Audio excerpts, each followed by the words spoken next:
Fox Sports. We are Buffalo. We are St. Louis.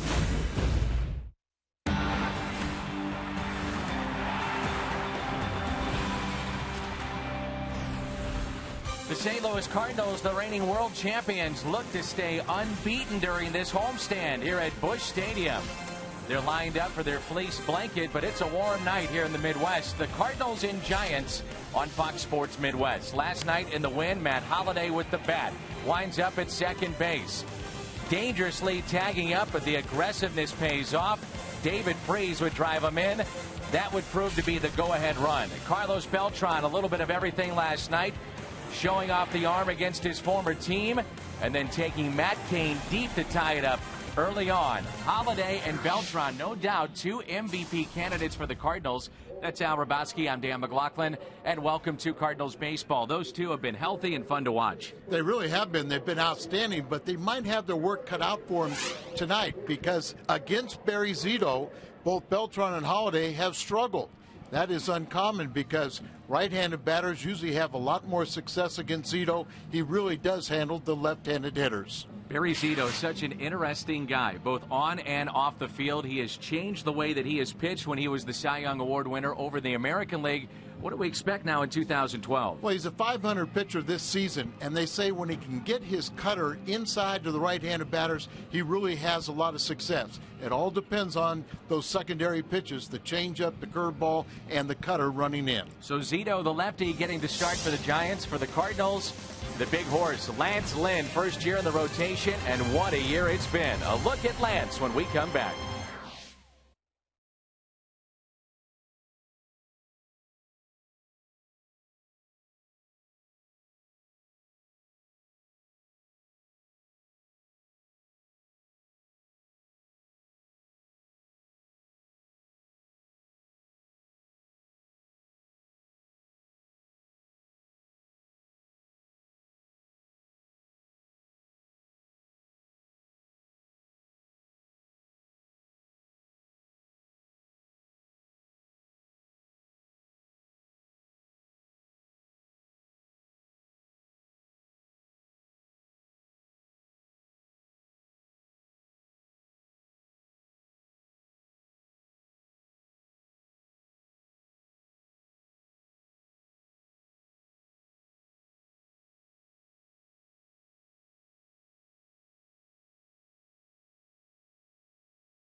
The outside corner at 2-2.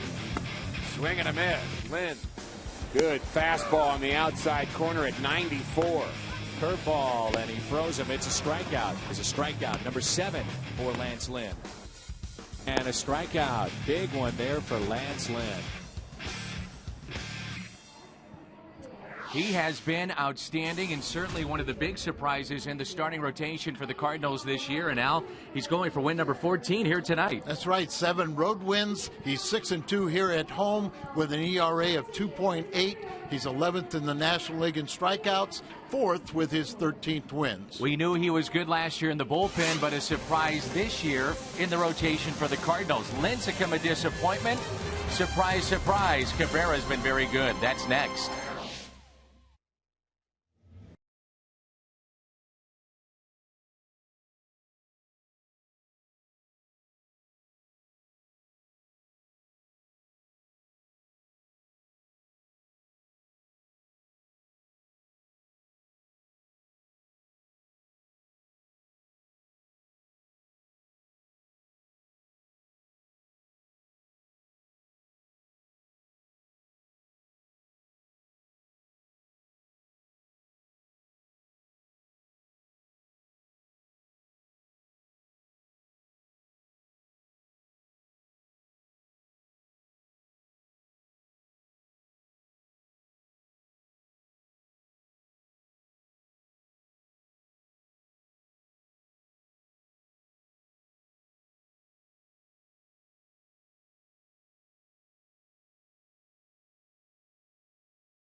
Of 4 tonight here on Fox Sports Midwest. That's the ace of the Giants, Tim Lincecum, with a bullpen session today at Busch Stadium. He will not appear in any of the 4 games this week between the Giants and the Cardinals. We welcome you back inside Busch Stadium to our Helitech desk. I'm Pat Paris. We thought we'd look at a couple of surprises for both of these ball clubs, and certainly they're having very comparable years.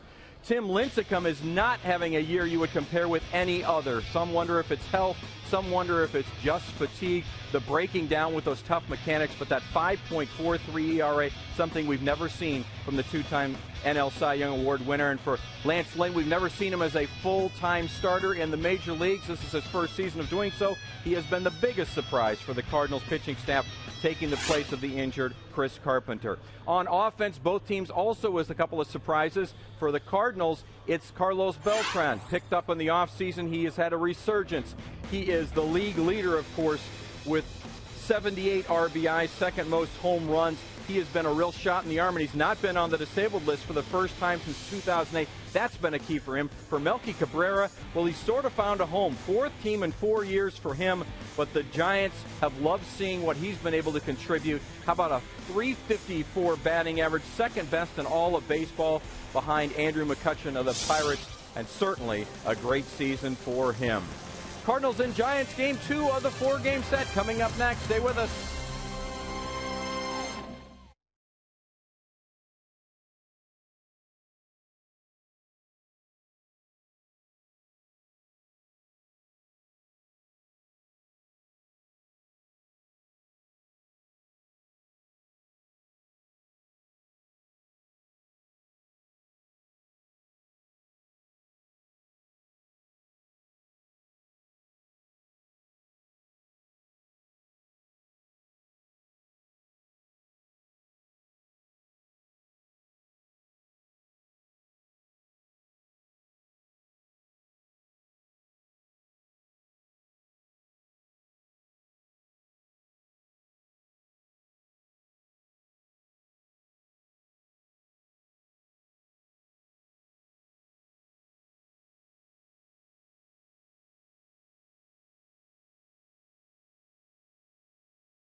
The Cardinals and the Giants.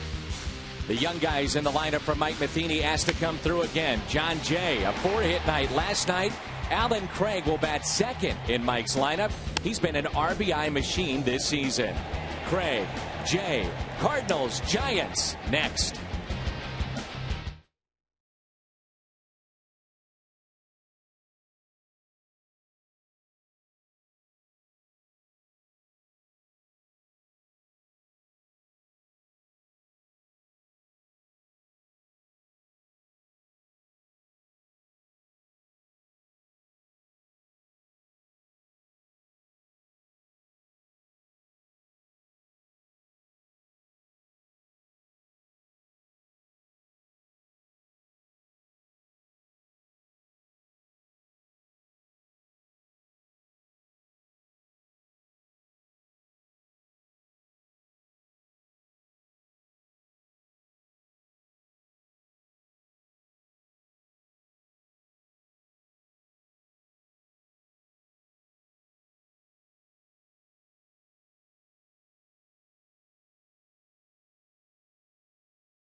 Fox Sports Midwest, Budweiser, great times are waiting. Grab some buzz. By your Mid-America Chevy dealers, the #1 selling brand in St. Louis. Find us at stlchevy.com. By Dobbs Tire and Auto Centers, #1 for quality tires and expert auto service.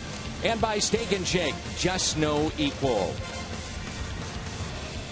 The umpires are on the scene. The lineups have been exchanged. And we have baseball.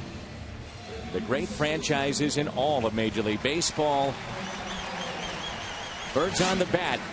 Across the chest, the St. Louis Cardinals. Lance Lynn getting the start tonight for St. Louis. And Lance has been sensational this season, his first year in the rotation. Looking for win number 14 tonight. He's 13-4. And Barry Zito, 8-8, getting the start for the San Francisco Giants. The Giants start play tonight, 9 games above the 500 mark. And the Cardinals, a season high, 60-49. 11 games above the 500 mark as we flash back. Lance Lynn, 5 1/3. A loss to the Giants, 64 pitches back in early June of the World Championship season. There was a play that could have been made behind him. It wasn't. That was his debut. You saw the home run, and the rest is history against San Francisco.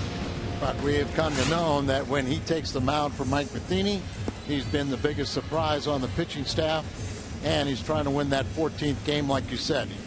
7 road victories for him, 6 here at home. He's 6-2, an ERA of 2.79, and he's pitched very well against the West. He's also won his last 3 decisions.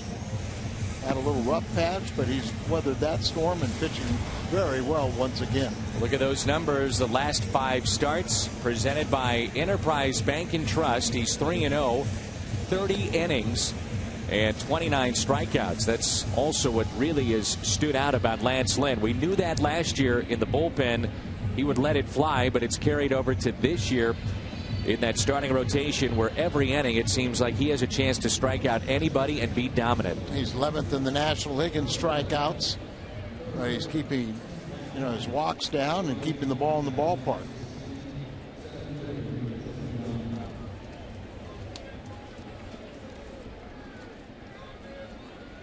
Angel Pagan will lead it off for San Francisco.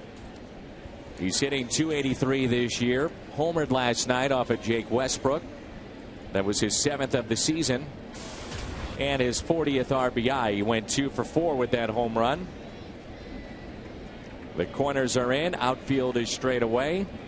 And here's the first pitch by Lance Lynn.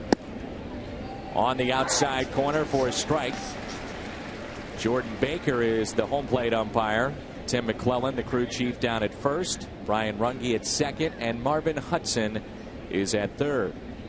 First time I can remember Jordan Baker on any crew. They have the vacation umpires that you'll see throughout the season. Very well could be part of that. I agree with you. I don't recognize that name. Don been getting on base quite a bit of late, and he is a threat to steal.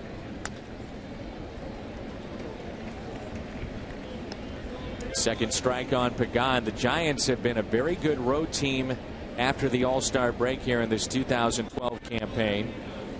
Led by the offense of Buster Posey. There's a look at Bruce Bochy, their manager. Also a former catcher in the big leagues. The veteran staff that he has. 1-2 the count.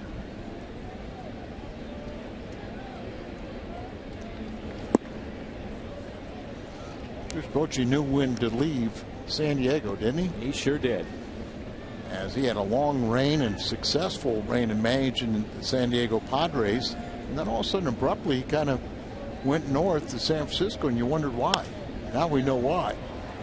The cupboard was bare of talent for the Padres. Are you a fan of Phil Mickelson, the professional golfer? Yes, I am. I am as well, and he is a California native and big fan of the Padres, and now he's one of their owners. He has joined that ownership group in San Diego. People might not know an awful lot of tragedy has happened to our good buddy Conrad Dobler over the years. His wife fell out of a swing, quadriplegic. Conrad just health problems with his knees and everything else. And Phil Mickelson put one of his daughters through college. Isn't that amazing? Never met him. Never met him. He read an article on what was going on with Conrad, and he made contacts and put his daughter through school. This just missed. 3-2 the count. And there's a ground ball. Backhanded. No, under the glove of the second baseman tonight, Skip Schumacher. And Pagan is aboard. Look at the Giants lineup. You just saw Pagan, the switch hitter. Marco Scutaro is your second baseman. He was at third last night. Cabrera, who's batting .354. Then Posey, who homered last night. Hunter Pence, Brandon Belt, Crawford, Arias, and the pitcher Zito. That's brought to you by Southwest Airlines. And here is Marco Scutaro.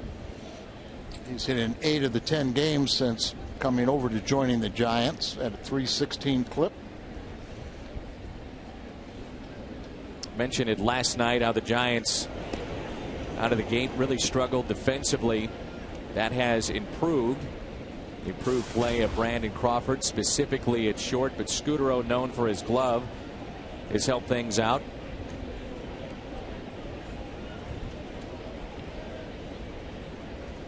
He's hitting .275 overall, with split time with Colorado and now San Francisco. He's got 174 at bats since hitting a home run, and the last one he hit was off of Fuentes.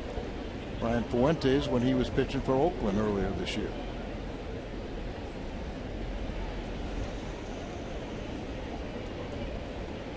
The Bay Series of interleague play, San Francisco and Oakland. We haven't talked about the A's, but they are in a pennant chase now. Pagan is going, and it's hit out of play. It's funny, they had that win streak recently, and Mark McGuire commenting on them, said they could win 10 games in a row, and they could sure lose 10 games in a row. Did not expect Oakland this late in the season to have a chance at winning the American League West. They are 5.5 games out. How about Baltimore? 5.5 games out, the American League East. think surprises to both. Here's a bunt. It's rolling, and will it go foul? It does. Touched by Freese. Just in the nick of time. And it's 1-2 the count. Bit risky there because we've seen a lot of balls go down the baseline that will actually roll into fair territory. But this one, as it gets close to the bag, it rolls into foul territory, and a very good play by David just to let it roll.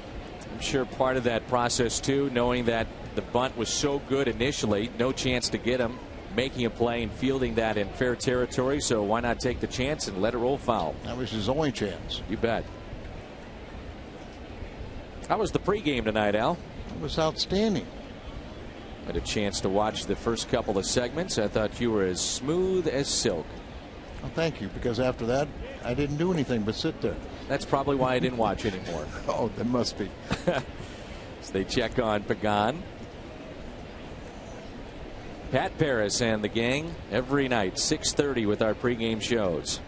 Brad Straubinger, the producer of the pregame show, does a great job trying to keep me out of it. Here's a 1-2 instead of check on Pagan over at first. And they've had an interesting series beginning last night, talking about different aspects of what the umpires look at in games.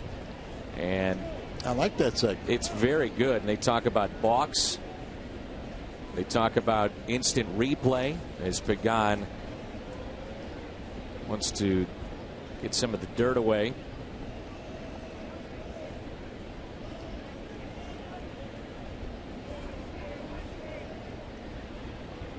One ball and 2 strikes. Another segment tomorrow with the umpire at 6:30 on Fox Sports Midwest. Runner not going. That's a base hit into right. Tested Beltran last night. Move that did not pay off for San Francisco. The first 2 have reached. Let's meet the Cardinals defensively. Holiday, Jay, and Beltran in the outfield. Left side of the infield. Same as last night. The only change is Skip Schumacher's at second base. Descalso is on the bench. Lynn is on the mound. Yachty behind the plate. That's presented by Dobbs. And that was an easy decision for Mike Matheny, as Skip Schumacher has great numbers against Zito. You sacrifice a little bit defensively, and you hope that the offense that Schumacher provide will be that much better. What a year Melky Cabrera has had. 354, and he looks at a fastball high.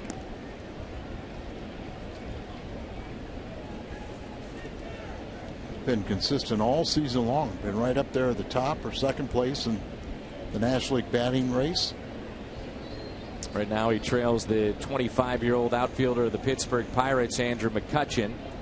McCutchen at 369. Slowly hit to the right side, and Skip will go to second for 1. And that's all they'll get. Runners at the corners for Buster Posey. 1 down.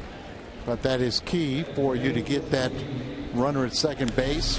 Still have the double play in order.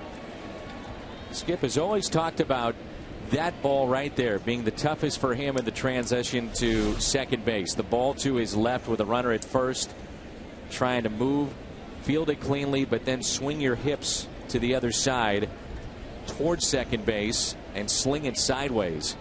And of course, he has a tremendous arm, an outfield arm, playing second base. That's what makes that a little bit easier for him, because the arm strength can make up for maybe lack of the smoothness.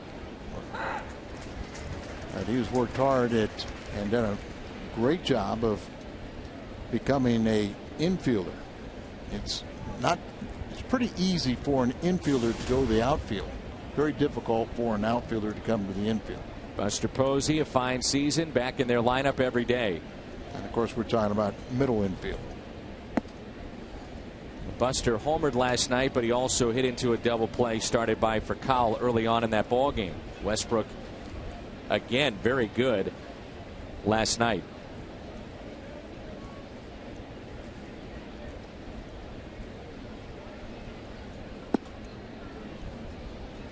We haven't talked a lot about Westbrook in the sense that there's a mutual option. for next season at a very reasonable amount of money. Or Kyle Loesch is also a free agent, but he's made himself some money this year. This could be trouble. Jay is back at the wall, looks up, and it's gone. 3-run homer, Buster Posey, his 18th of the season. And the Giants, just like last night, via the home run, take an early lead. Well, Posey's just been on fire since the All-Star break. Batting over .460 now with 8 home runs and 30 RBIs, and counting tonight 22 games since the All-Star break. At average RBIs and slugging percentage leads the major leagues. And he had to give this one a ride. Over the Bank of America sign. Only the 12th home run that Lynn has allowed, but Nance has trouble in the first and second innings, and then usually he'll settle down, and that's not uncommon with a lot of good starters. Pence pops it up. Going out Schumacher on the outfield grass, 2 away. In steps Brandon Belt. Had a base hit last night to right field, and he is hitting .244, 4 home runs, and he's driven in 33. Again, this is a lineup for Bruce Bochy that does not have Pablo Sandoval. Panda is hurt. He is at Busch Stadium. He's been working out before games, taking some swings, doing some running, but according to Bruce Bochy, will not play in this series. There's strike 1. Lance Lynn is making his 22nd start tonight, and now he's allowed 18 first inning runs. His next biggest inning is inning number 2, where he's allowed 11 runs. And after that, he pretty much settles in and pitches well. He's gotten a lot of run support this season, so hopefully that will hold. And Barry Zito has had trouble pitching here in St. Louis. Very high ERA, and he's winless, 0-3. 1-2 pitch by Lance Lynn. Fouled back as he's looking for his first strikeout of the evening.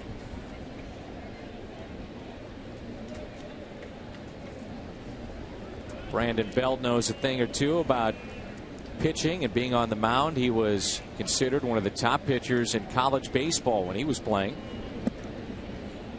But such a good athlete. Also a hitter in college, but more of the scouts that came and watched him looked at him as a pitcher. Blew out his arm. Now a position player. The 2-2. In the air, left side. Holiday makes the catch. Bruce Bochy and the Giants have grabbed an early lead against the All-Star Lance Lynn.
Schumacher has the average above 300, 321. He'll lead it off.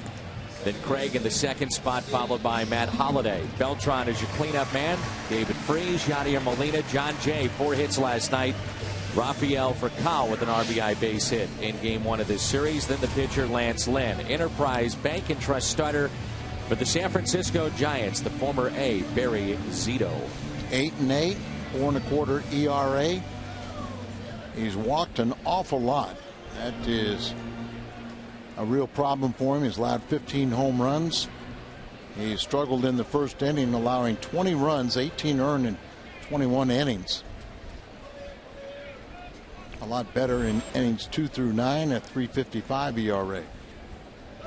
And Zito will get a test tonight. The Cardinals lead the National League in hitting as a team. They are at 278, and there are those very good numbers that you spoke of. 583 for Skip against the lefty.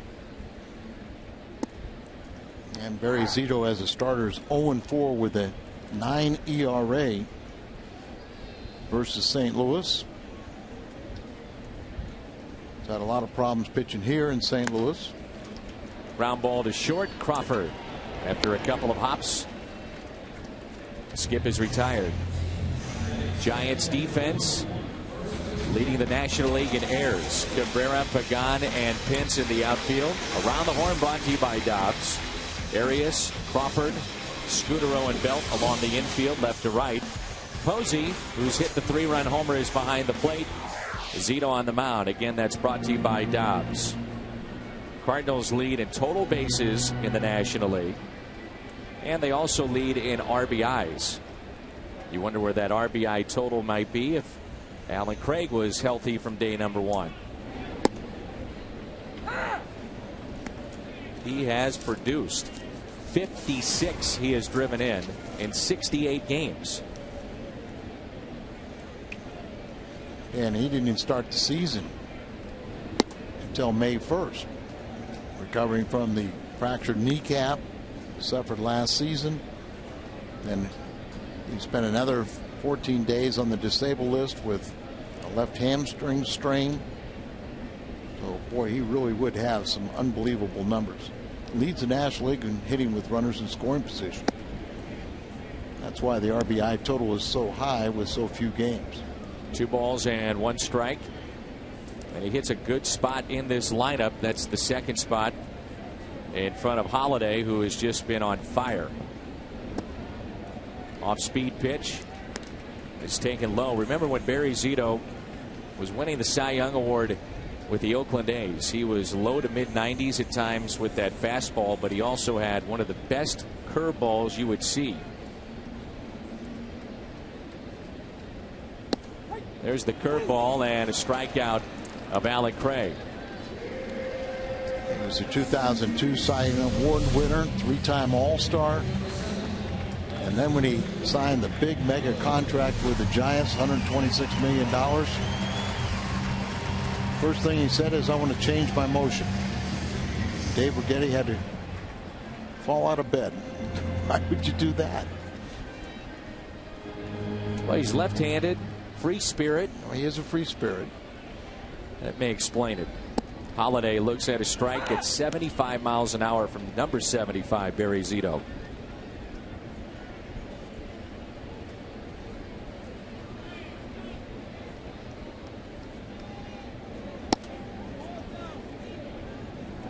Holliday's only hit .214 with a couple home runs against Zito. The Cardinals have good numbers, but Holliday and Beltran do not.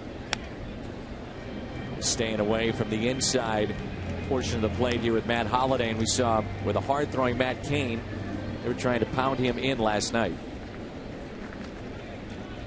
A lot of people believe the real success for is, can he get that cutter in on the right-handed batters.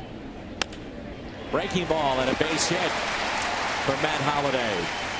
Got 2 strikes on Craig, and he went to the breaking ball, and maybe Holliday was looking at that and expecting the curveball to come his way. Well, you know that he has an excellent curveball, and if you're going to be a high average hitter like Matt Holliday, you have to be a good breaking ball hitter. Another reason why he is a good breaking ball hitter is because he's a low ball hitter.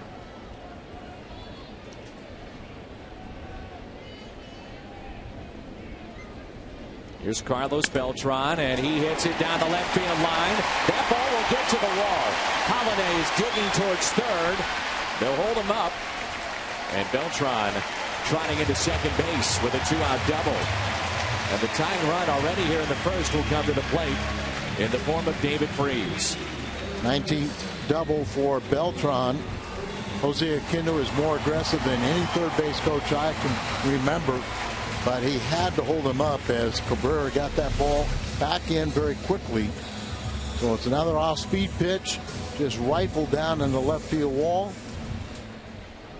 Cabrera, good throwing arm, gets to that ball quickly.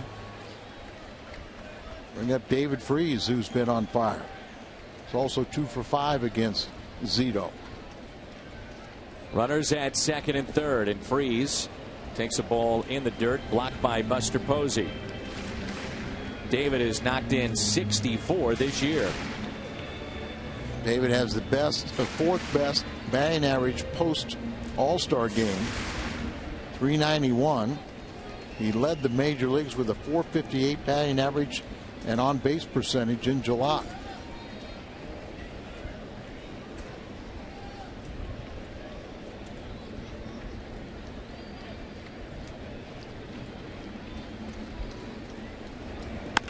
Ground ball towards short. Crawford stays with it as Beltran trying to make that a little tougher than it was. Cardinals strand 2.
Keep you updated on some of the teams ahead of St. Louis, like the Pittsburgh Pirates. Andrew McCutchen, the MVP candidate, looks to be a can of corn. Nope, dropped by Parra. It was a Gold Glove last year.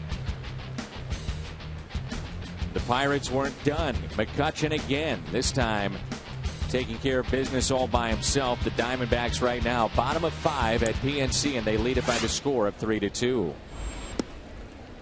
Lance Lynn and the Cardinals trailing here 3-0. Crawford, Arias, and Zito 7, 8, and 9.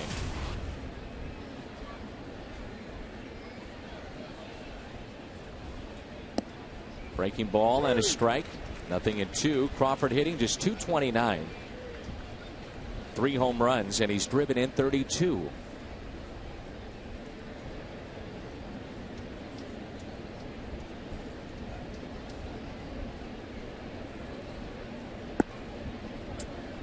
Lance Lynn allowing 3 base hits in the first inning, including a 3-run homer by Buster Posey.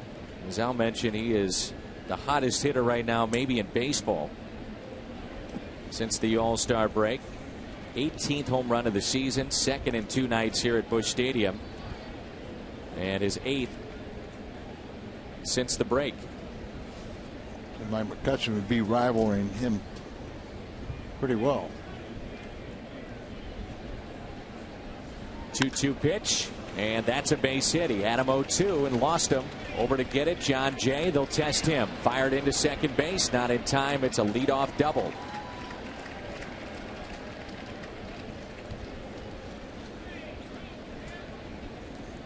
Lance Lynn has been so good this season, but particularly when he's got his pitches down and on the corners. That ball's up. This one's up. This one's in the middle of the plate. And then this one is another double right down the middle, up a little bit. Becomes much more hittable. As I said, his first 2 innings are his toughest innings, and then he kind of settles in, gets in a groove. Arias breaks his bat, slowly hit out to center, drops in. Broken bat single for Arias, and the first 2 have reached.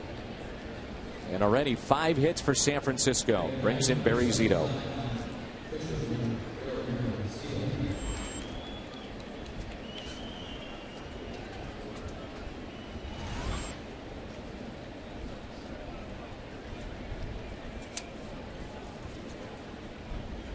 Cardinals started this series with a win against Matt Cain. They will not face Tim Lincecum in this 4-game series. Stuck with Cain last night. Move did not pay off for Bruce Bochy. They've had some issues in their bullpen as well. Runners at the corners, nobody out, and Zito putting the ball in play with a bunt. Molina will look back the runner at third. Arias advancing to second, so it's a sacrifice. 2-4 on the play. Coke Zero Walmart Team Banner Night coming up on Friday, August 17th. Chance to take in that banner on the 17th of August against the Pirates. Also, Creep Corps Photo Day is that weekend. Kids will run the bases on Sunday. So loaded with promotions, and that is a big series coming up against the Pittsburgh Pirates. Wonderful day for a fleece blanket giveaway. I think it feels maybe just a bit chilly here, even at the ballpark, Al. I'm used to 105, 107. It's only mid-90s. You got your jacket on. You're so cold. I do need to take this off. Just engrossed in the game right now. I was getting a little concerned about you. And a little concerned about Lance Lynn getting that ball down in the zone.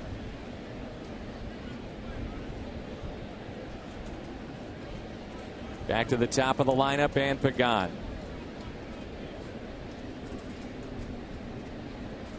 Picked up a base hit first time up under the glove of Schumacher. And knowing the kind of teammate that Skip is and the kind of person he is to support his pitching staff, he would probably tell you that's a ball I've got to come up with. He didn't, and Pagan eventually came around to score. Could have changed the entire complexion, but he's in there because of his average against Zito. Mike also talked about it. The decision is trying to keep him sharp as well. Skip offensively has had a very good year. Runners in scoring position, on base percentage around that 400 mark. So typical Skip Schumacher in that regard. Here's a 2-0 pitch to Pagan. Outside, 3-0. Scutaro is on deck. Now, 2 things to take a hard look at here with Lance Lynn. One would be his hip. Dyer Miller has talked about the front hip driving towards the plate. And the other thing, his front shoulder. A lot of times that'll fly open, and mechanically he's not right. Clearly, they're just pitching around Pagan and loading up the bases for Scutaro. And there's a look at Dyer Miller out in the bullpen. I think they both go hand in hand. He has a tendency, because of that hip not driving towards the plate, that he'll spin off towards first base. That also brings his arm into a drag position, so he's not staying on top of the ball and not really exploding towards the plate. I'm not sure I agree with pitching around Pagan right there. There's Scudero, who singled to right field first time up. Ground ball to Freeze. Out at second. It's a double play. Boy, did they need that. Started by Freeze with a rocket off the bat of Scudero. And the turn by Schumacher at second base. The move does pay off. Risky, but sometimes you got to have a little luck. The Cardinals get that. The double play stays 3-zip San Francisco.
Have won 12 of their past 13 at home. Look at that, the big differential in scoring runs and what they've allowed. They've won 7 straight, and such a key point in the season for Mike Matheny. 12 of 15 right here at home. After the Giants leave town, the Cardinals will also leave. 3-game weekend series against Philadelphia, and back home they really have to make the most of it. And the way they're playing at home right now, winning 12 of the last 13, it's the right time for this team to take off. Here's Yadier Molina. 2 balls and no strikes. Risky move early on, and clearly they were pitching around Pagan. And that move does pay off. You run the risk of getting into the heart of the order and a chance to do damage if it doesn't work, but it did. And maybe that carries over. A little momentum after that inning for Mike Matheny. Well, like I said, Lance Lynn usually has trouble in innings 1 and 2 and then settles in. Zito has trouble in the first inning and then he gets better.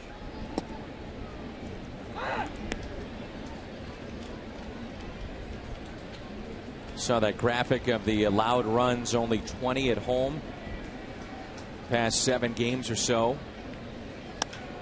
As Yadi skies one into right. Hunter Pence with the glasses on makes the catch. 1 away. Much of that is due to what the bullpen has been able to do. Mitchell Boggs has been sensational. Mott very good in the 9th. Mojica has been a nice addition so far. Brian Fuentes. Since July 1st, the ERA is 2.59 for the Cardinals bullpen as you get a look at John Jay. Had the one bad game in Colorado. But other than that, like you said, really can't argue with what's happening with the bullpen. And I think one of the biggest reasons is the starters are all going at least 6 innings. We talk about it so much, but over the course of 162, you start adding up an extra inning or 2 from a starter over the course of the 6 months. It is huge. There's a curveball, and it's off the end of the bat. Arias makes the play, and Jay is retired for the first time in this series. And when we were in Colorado, I looked at one time, the starters for the Rockies had 118 more innings than their bullpen. Arias makes a nice play right here. Momentum carries him into foul territory, an off-balance throw, and got good arm strength. And Al, knowing how much you love pitch counts and innings, you have to just love what's happening with the Colorado Rockies and how they're handling their rotation, the piggyback system, if you will. You get a look at for Cowell. They feel that it wasn't working the conventional way, so they're going to revolutionize the game.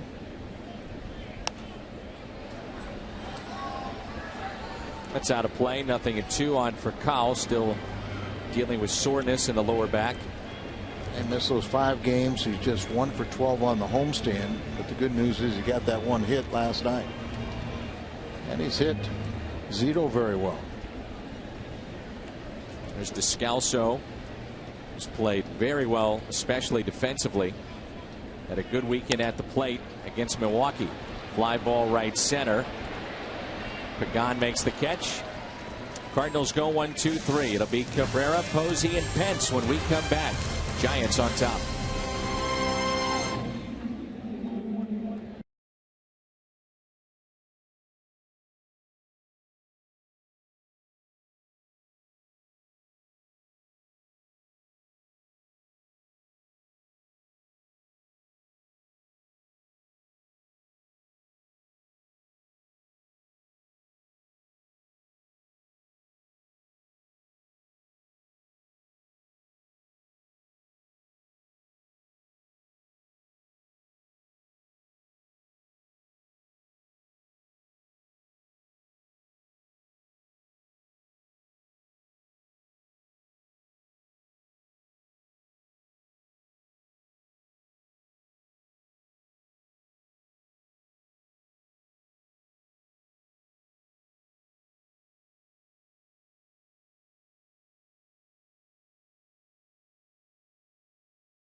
Mississippi, Al Raboski, Dan McLaughlin with you here in the booth. And somewhere we'll find Jim Hayes as Melky Cabrera will dig in. Where are you, James?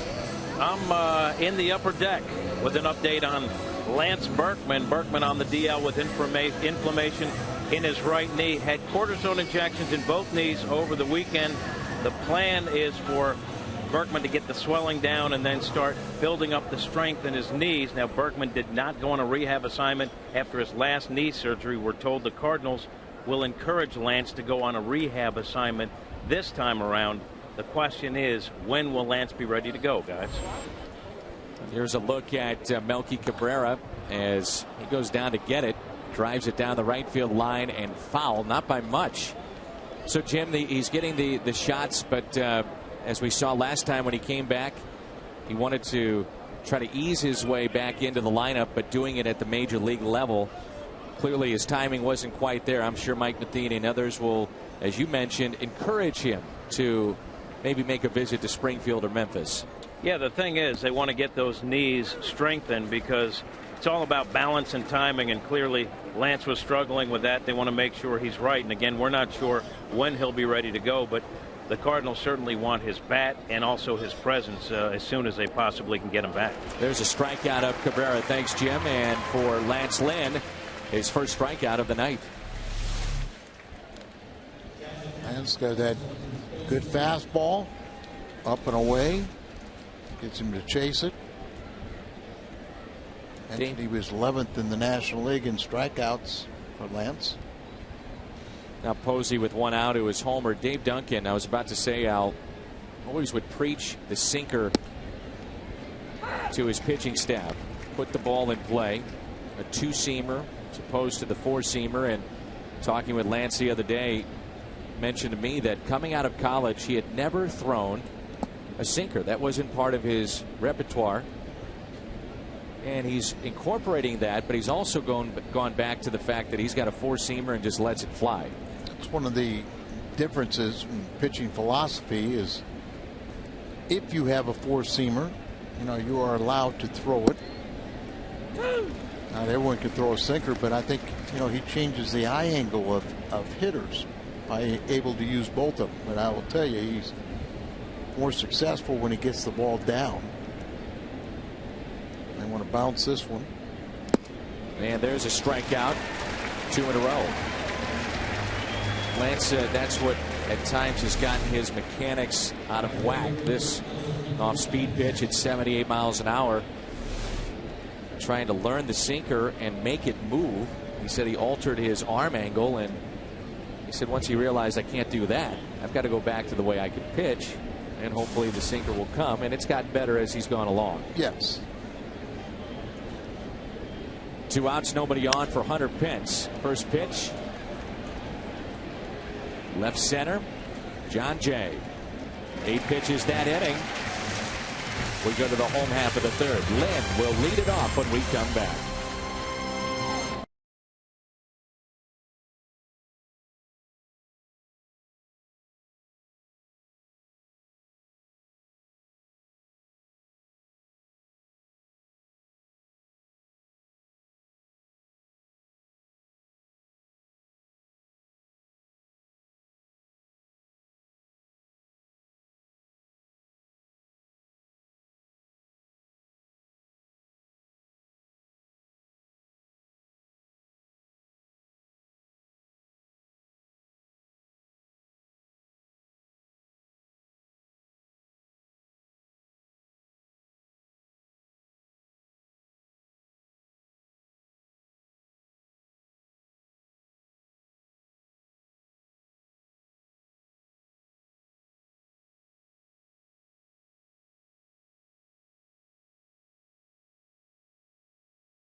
Your TV, rethink possible.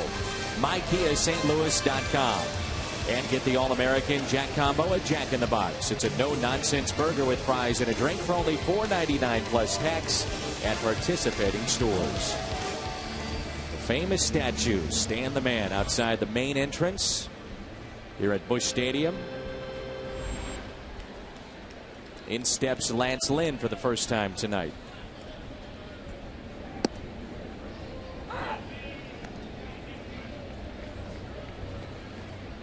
Lynn, then Schumacher and Craig. Cardinals trail 3-0. Just joined us. Buster Posey, 3-run homer in the first. There's an off-speed pitch. Change up from Zito. And it's 0-2. Lynn this year is batting .083. Does have an RBI, no home runs. Goodbye. Strikeout. That's number 2 tonight for Barry Zito. And let's head to Cincinnati. What are those Reds up to? They've got the Brewers and Cincinnati in Milwaukee. And that's Aramis Ramirez with a home run. 2-0 Brewers, and that's in the top of the 4th.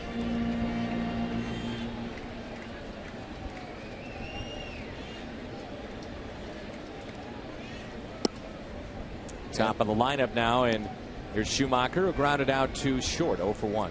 When you looked at the 8 position players and you looked at their numbers against Zito, everyone had some success except for Holiday and Beltran. Holiday was 214, Beltran 220, and they're the only 2 with hits tonight. Go figure. That's baseball, isn't it? It really is. Here's a 1-1. Skip didn't like that call. He's in the hole, 1-2. The special night for Baby Risa tomorrow here at the ballpark. Still tickets available. Field box level seats. They've lowered that price to $20. $10 going to the charity to fight Krabbe disease, and Baby Risa is the reason why we have this special night. Friend of Skip Schumacher, his family. Cardinals.com/Baby Risa. You head to the website to find out more, see a video, hear about their plight, and also to purchase your seats for tomorrow night. 3-2 the count here on Skip.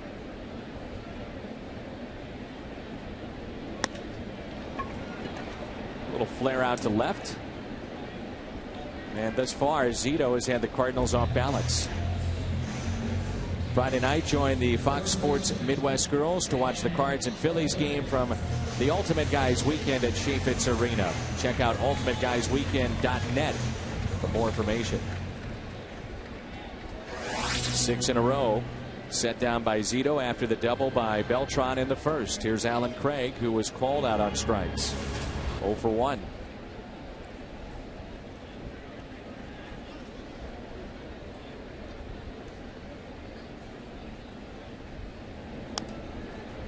Another breaking ball. That's what he was called out on.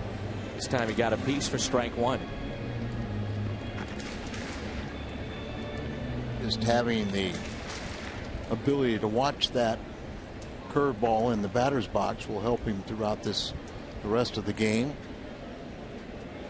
I mean, Tony Cruz commenting.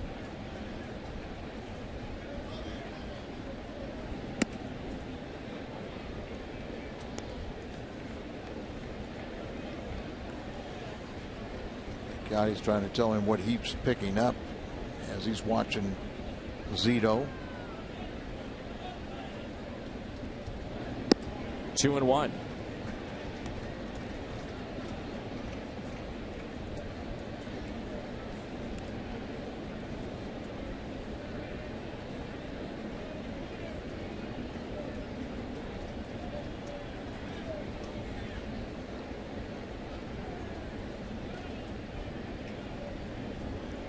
One pitch to Craig. In the air out to deep center. Did he get enough? At the track, at the wall, it's gone. Alan Craig has done it again. Home run number 16. He's driven in 57, and he gets St. Louis on the board. And a young fan is happy now with a souvenir thanks to Alan Craig. Alan Craig now has 2 home runs against Barry Zito. He entered this ball game 2 for 7 with a home run. Now he's 3 for 9 with his second home run. Going down the gauntlet. And all of a sudden, Cardinals are right back in this game. Breaks a string of 6 retired. And a strike to Matt Holliday. Like the cutter, and leaves it up over the middle of the plate, and Alan Craig almost becomes a batting practice fastball.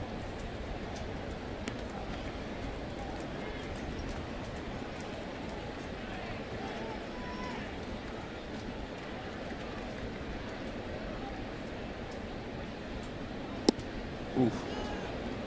Swung through by Holliday. 2 strikes now on Matt.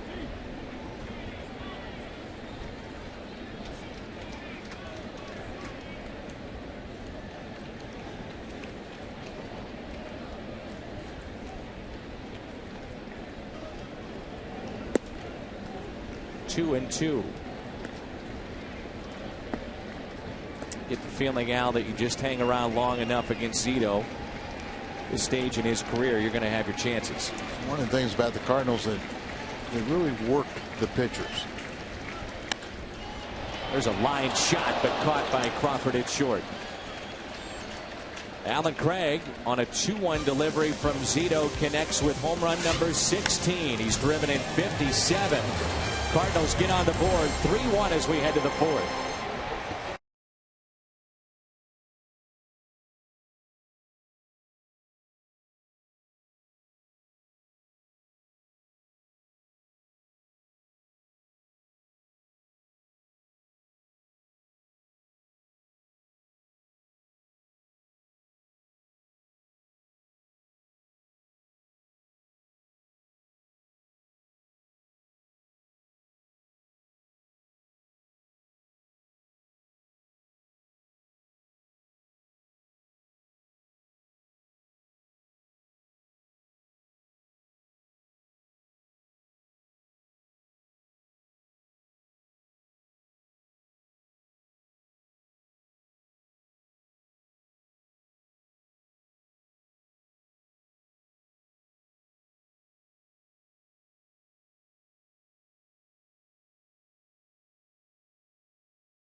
Tomatoes ripening today will be in the store, fresh and flavorful for you tomorrow. Farms like the Pin Oak Farms in New Haven, Missouri, and the Donahue Sunshine Farm in Collinsville, Illinois, are just two of the Schnucks store supplies that farm fresh local produce at the Schnucks. That's the Schnucks difference. Craig with a home run. Cardinals on the board. It's 3-1. You know, you mentioned how Cardinals will make a pitcher work. They did that last night. Made Matt Cain throw 30 pitches, you might remember. Beginning that they knocked him out. Eventually had the lead of 5-2 and then won the ball game as Brandon Belt steps in for the second time. You know, it's a fine line. You want to be aggressive, but yet you really want to be ready for any ball that's in the hitting zone. But if it's not there, especially early in the count, just, you know, take it. Not be afraid to hit down a strike or two. Make that pitcher work. The more pitches you see, the more chance you're going to get a mistake or something you can do. Drive a ball. 2-1 pitch to Belt. Fly to left first time up. Now 3-1.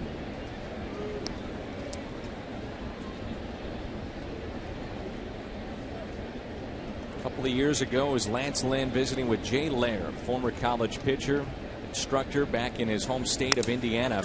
There's a broken bat. Here comes Jay, and he won't get to it. And Belt picks up a leadoff base hit to start play here in the fourth. 1 for 2 on the night as Crawford digs in.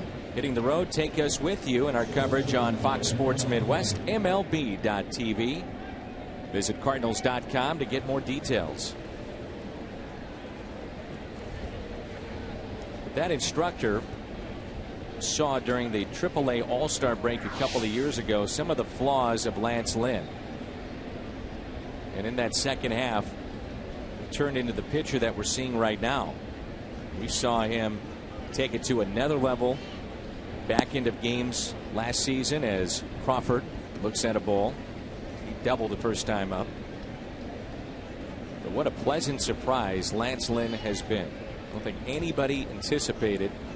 Here we are in early August and a chance to pick up win number 14. I think we all were looking forward to seeing him as a big part of the pitching staff. And without the Carpenter injury, he was going to be, you know, a late inning reliever. Carpenter went down because He was a starter throughout the minor leagues.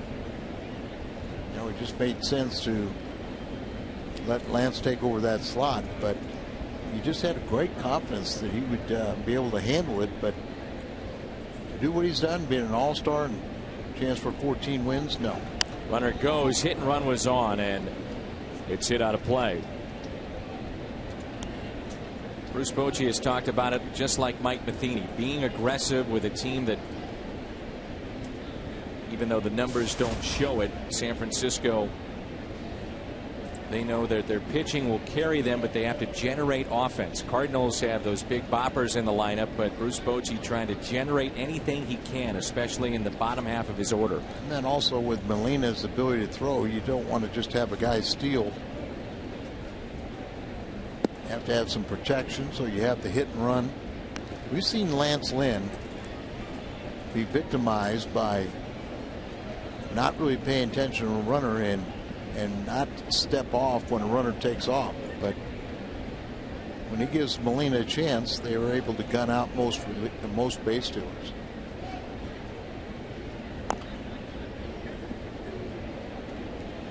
Two and two the count. Nobody out as we play here in the top of the fourth. 3-1 San Francisco. Lester Posey, his 18th home run back in the first. A 3-run homer. He's now driven in 73. See if they run on this one. 2-2 count. Did not run the last couple pitches. Tim Flannery flashed a lot of signs. Did they mean anything? He is running. Good jump. Molina fires to second, and the ball scoots away. They almost had him. It's a strikeout. And the third tonight for Lance Lynn. A steal for Belt. He's in scoring position for Kyle. Just couldn't hold on. A tough pitch to handle and throw. That ball even skipped at the plate, and then the ball sails a little bit on Furcal. He tries to catch the ball and apply the tag all in one motion, but he drops the ball. First successful steal in a while against Yadier Molina.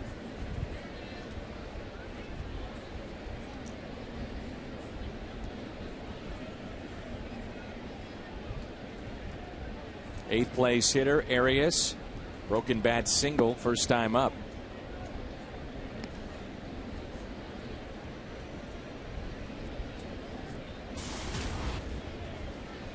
Average at 255 with one home run. He's driven in 16. You've got Zito on deck. Chance for Lynn to get out of this potential run scoring inning for San Francisco. Ground ball 2 for Kyle. Makes the play, 2 away. Fox Sports proud to support Boys and Girls Club of America. It's a place where youth can reach their full potential. To learn more, please visit greatfutures.org/Fox Sports. Al Raboski, Jim Hayes, Dan McLaughlin with you. We're at Busch Stadium in St. Louis, home of the 11-time world champions. Barry Zito sacrificed first time up. Outfield very shallow. Freeze is even with the bag at third. Craig even at first. That's ball 1. A lot of attention has been paid to both the innings for Joe Kelly as well as Lance Lynn. First time in the rotation at the major league level. Both have been relievers at times in their careers. Lynn last year really the first time he was relieving, but Kelly primarily, especially in college, had been in the bullpen. You could carry it over and talk about Wainwright coming off the Tommy John surgery too. Sure.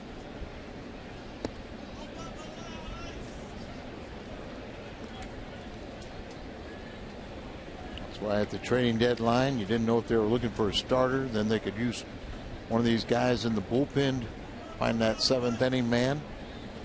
I'm not that concerned about Lance Lynn. Zito just trying to guide it, put it in play, and hits it into the seats. 2 strikes, 2-2. 2010, Lance Lynn had his career high in innings pitched at 164. He's already surpassed his total of last year. pitching at both AAA and the big leagues.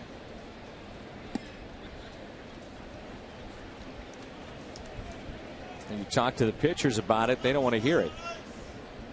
They could care less about innings and pitch counts. They just want to be out there every 5th day. Right. And Lance is trying to finish his 131st inning right here. 3-2 with 2 outs and a runner at third. That's Brandon Belt, who singled and stole the base. 2 outs recorded via strikeout and a ground out.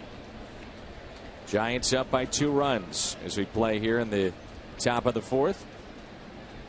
3-2 pitch by Lynn. And he walked him.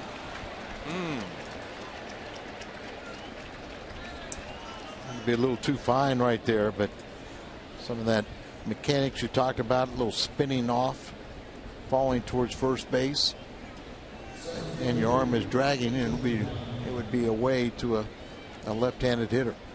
Seemed to be doing that more about a month ago, and it's now gotten back to finishing towards the plate. It's really spinning off about 4 or 5 weeks ago. And that was probably when he got into his tailspin too. So now it's Pagan, who's been on base twice, on base 4 times in this series. That's taken low. Center fielder for the Giants has singled and scored in the first inning and walked in the second. Seemed like he was a thorn in the side of the Cardinals when he was patrolling the outfield for the Mets, and carried it over here now with the Giants. Runners at first and third. The 1-0 pitch. Pagan hits a fly ball out to left center field. Jay is on the move. Can he get there? Oh, what a catch! On the track and against the wall, John Jay makes the grab. And that saves a couple of runs. Up against the Budweiser sign. Nicely done by John Jay.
And 19th. That Saturday is Creve Coeur Camera Day. It's always one of the most popular days here at the ballpark. Still good seats available at Cardinals.com. Fantastic play by John Jay. He received a standing ovation as he trotted in from center field. The fans near the dugout, even some of his teammates at the top step, greeting him with a high five. He just gets some tremendous jumps, and we saw that on the play here by John Jay. Well, what I've liked most about it is he did not shy away from the wall. Remember, he injured his shoulder with a false step and driving his shoulder right into the wall earlier this season. And there he was very much under control, made a sensational catch at a crucial time. Pitch inside to Carlos Beltran.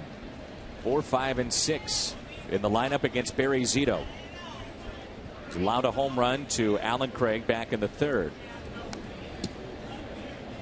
Beltran and Zito have matched up for 42 plate appearances, and Zito has been the beneficiary of it. He's 9 for 42. Left stranded back in the first. Cardinals stranded 2. As Beltran lifts it into right. Pence will make the catch. Carlos is 1 for 2, and it brings in David Freese. The Giants probably feel from their perspective they could be blowing things out in this game. Remember back in the second, Bruce Bochy saw Lance Lynn pitch around Pagan to get to Scutaro. Then with the bases loaded, hit a bullet and just one out. That turned into a double play. And then just moments ago, the play by Jay that saves a couple of runs. So the defense has come up big behind Lance Lynn.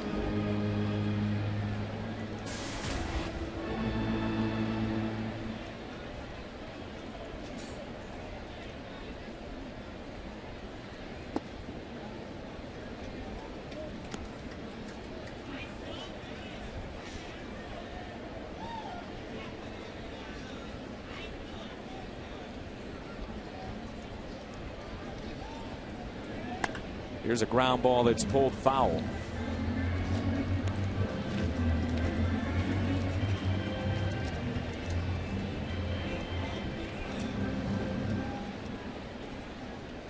Two balls and a strike on David Freese. Grounded is short with 2 runners on back in the first. The next by Zito. Barry Zito, he doesn't throw hard, and a lot of times against right-handers, especially Holiday, Freese, some of the guys that have power, he's pitching away. You can see these guys pretty comfortable in the box and getting good swings. That's where you say that cutter coming in, and they're going to try and work in here. It's a curveball there, but you have to have something running in to kind of get the attention of the right-handed batters, put a slight fear. Highest he's thrown is 86. Freese waits on it, base hit into center field. 1 out hit for David Freese. Tying run comes to the plate in Molina. 2 all-star catchers here on display. Very good offensive numbers for both the backstops. Posey 330, Yachty 316. Home runs are close. 4 RBIs for Posey, but look at the difference in stolen bases. Yachty leads the major league catchers in steals. Both of them having great seasons. Pitch down and in to Yadier Molina. Under Tony La Russa, this would be the time of year where the Cardinals really would try to separate themselves inside the division. They had some of their best months in the months of August in Tony's tenure. And Mike Matheny in his first year a chance to do that with all these games here at home. Since 2000, the Cardinals own the National League's top winning percentage in the dog days of August. 2 balls and no strikes. You would have to think it's got to be a culture shock a little bit for San Francisco. They come from home in some of those cool nights, and then to be in the Midwest and it is scorching hot. Huge difference. Takes a little bit to get used to, doesn't it? Big time. We saw the Dodgers. You remember Kershaw got about the 5th inning and just hit a wall. Molina into center field. Freese will stop halfway, back to the bag at first, 2 down. In the old days of the Astros playing in the Astrodome, about 4 or 5 days before they go on a road trip, they would start the pitchers start doing all the running outside to try and get acclimated to, you know, the heat. And trust me, you know, in Houston that was some heat. McCutchen, Cargo, Kemp, Jay, Murphy, highest average in home games this year. John Jay, a 4-hit night last night. He was 4 for 4, second time he had done that in his young career. Average right around 300. He's at 295. after his ground out to third first time up. He's 0 for 1.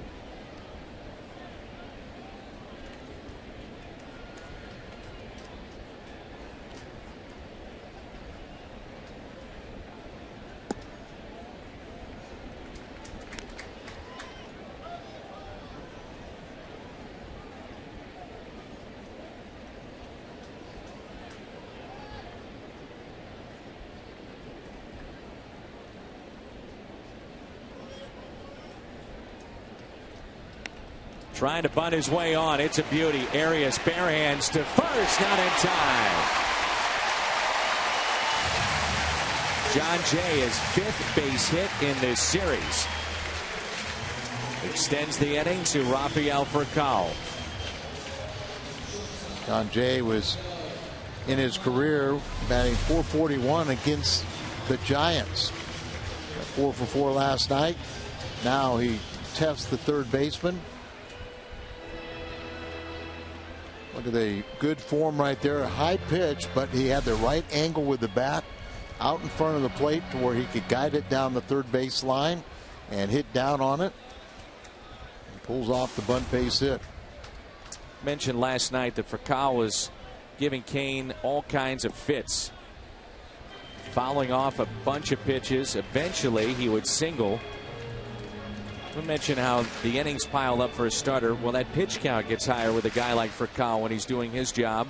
Normally in that leadoff spot, seeing pitches, putting them in play, making them work. There's a liner into right. The catch made by Hunter Pence. Cardinals strand 2. They have stranded 4 tonight. We head to the 5th at Busch Stadium. It's 3-1.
Our pregame show producer has put this together.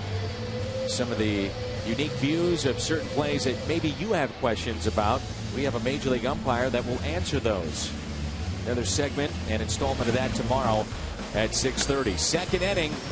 The defense for the Cardinals, bases loaded, 1 out. They turn the double play. That was a hard hit ball. Then just moments ago, Pagan to the wall, and John Jay with a catch right up against the Budweiser side. So the Cardinals could be much worse for Lance Lynn, but good defense behind him. 3-1 the lead for San Francisco as we start play here at the top of the 5th. It's Scudero, Cabrera, and Buster Posey. Scudero was the one that bounced into that double play you just saw. That was in the second inning, and singled in the first inning. No balls and 2 strikes. Lynn has walked 2. He has struck out 3. Pitch count at 70.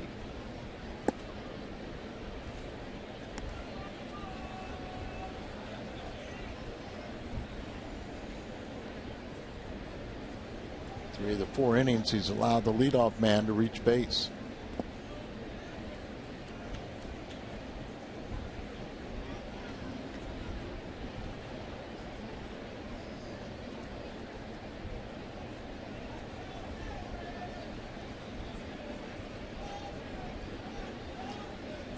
Here's a 2-2.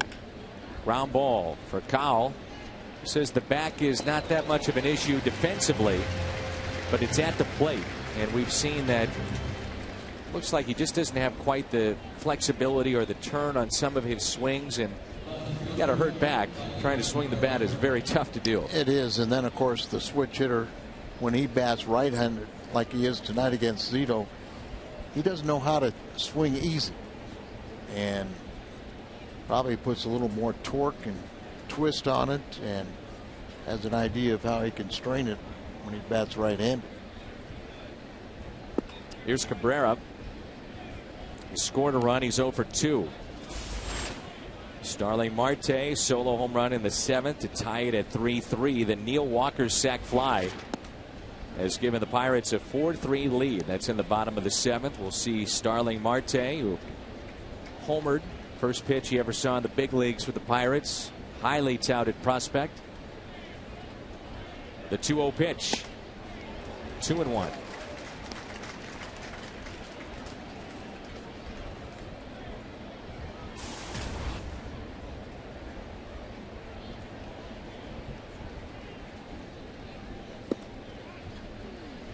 And again, it's Lynn falling behind.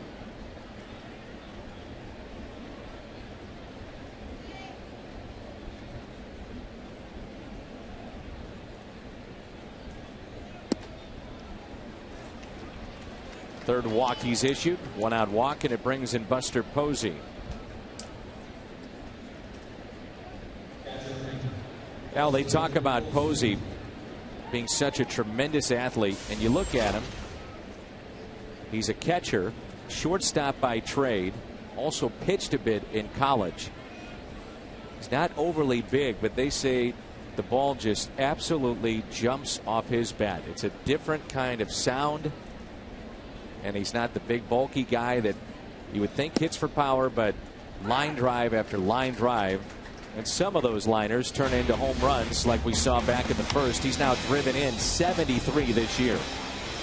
And I remember in his rookie year, he was just a hitting machine, but he would flare and quail the ball all over the place and just pick up hits. But now he's starting to become a very productive player.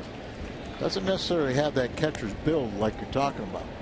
Bruce Bochy talked about the concern of eventually, because of the wear and tear of the position and because of the chance of a serious injury, which he already sustained a year ago, moving him to first base or even an outfield position, corner outfield spot, because he is athletic enough to do it, just to keep his productive bat in the lineup and fresh.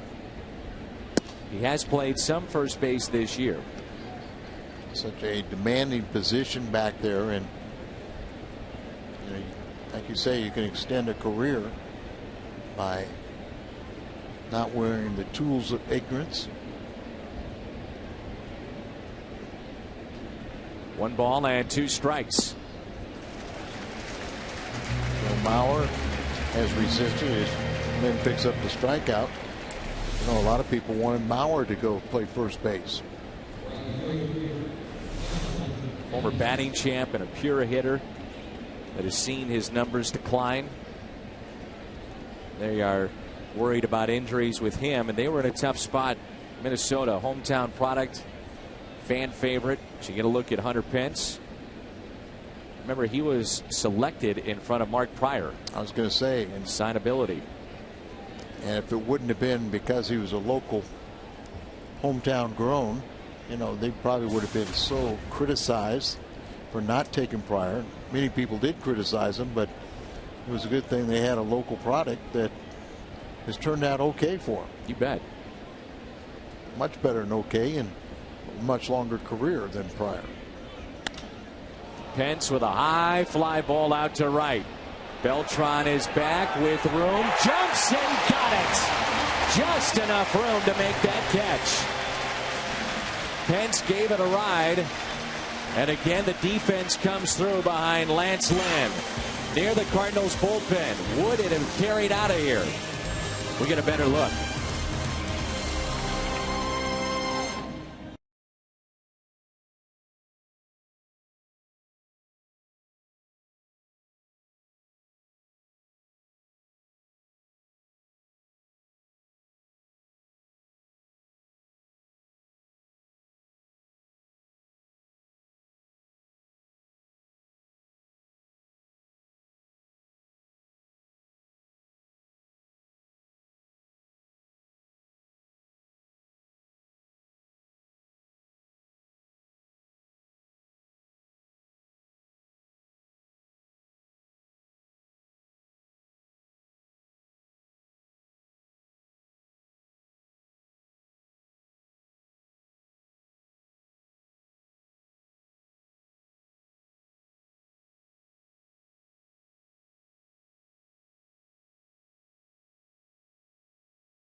you'll receive a dozen original glazed donuts tomorrow for only $3.99. The Krispy Kreme dozen deal. Would it have carried out of here? I think maybe, yeah. I would have been very close. I think it would have hit on the top, or it might have just been at the base and bounced back on the field. But I like the result we got. That's the pitcher knowing how far the walls are. Lynn turns on it. Arias spins and makes the play. What's on tap, brought to you by Budweiser. Game 3 of this 4-game set. Get a look at Schumacher back to the top of the lineup. Joe Kelly and Ryan Vogelsong tomorrow. And then we'll have day baseball for you on Thursday. Wainwright and Bumgarner.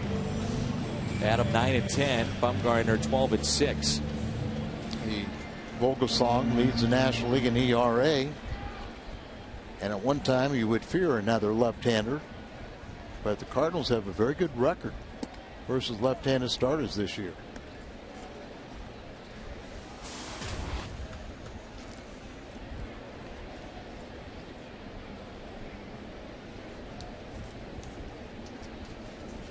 Here's a 1-0 pitch.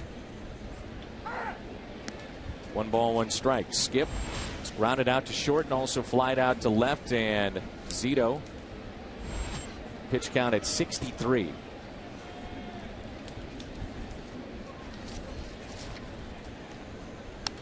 Outfield very shallow for Schumacher. Pinch hit in the ball game last night. Reached on an 0-2 pitch with a hit to left.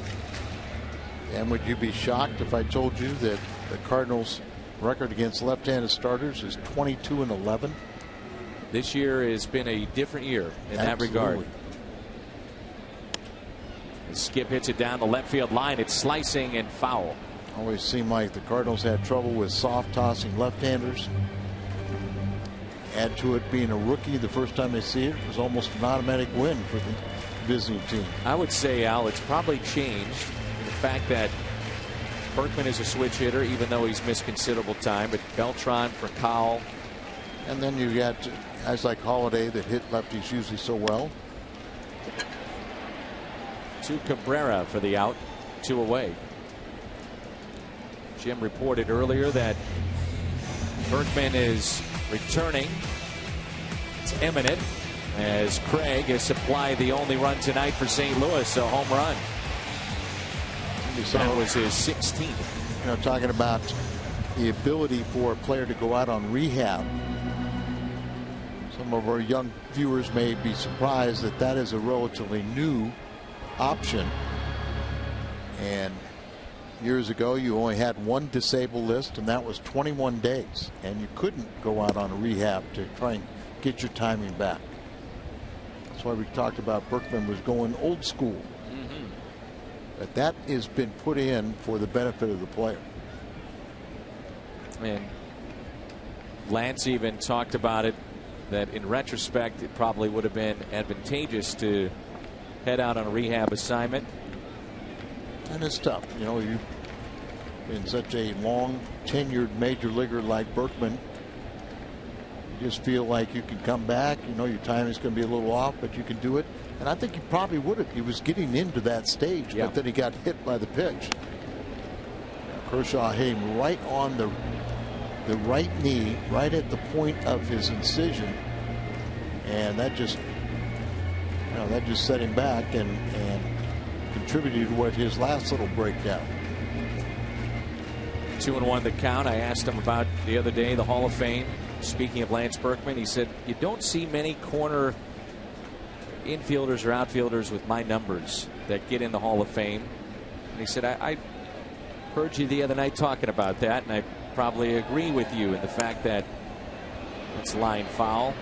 Might be knocking on the door, but I need a few more years. And he said, I'm not sure if I'm the kind of guy that will continue to play. He still wants to be productive, and you'd have to wonder if he'd have to do it over in the American League, not be a National League player. And he also has mentioned to me that he wants to be at a place where he's very comfortable. Houston, obviously, it's his hometown now, and St. Louis. He doesn't want to be part of what's going on in Houston now. You would think. No. And that's one of the reasons why he was very comfortable coming here. I think one thing that would be good for him is like this. Now he's saying, oh, I want to be on one-year contracts. That keeps you hungry. Todd Helton, whose season is through with having the hip labrum surgery. But he has another year in his contract, and he said he will finish that year, but having the worst year of his distinguished career. You mentioned it last night, how some guys have left, whether it be Tony La Russa or Albert Pujols, and the personality of those two is left with them and what they've meant to the franchise and the team. But Berkman, his personality, we can't say it enough, how good he has been with young players, veterans. Here goes Craig again. This guy is something else. Wow, he hits another. Center field, right field, it doesn't matter. This ballpark can't hold him. He goes deep again, second time tonight, and that is number 17.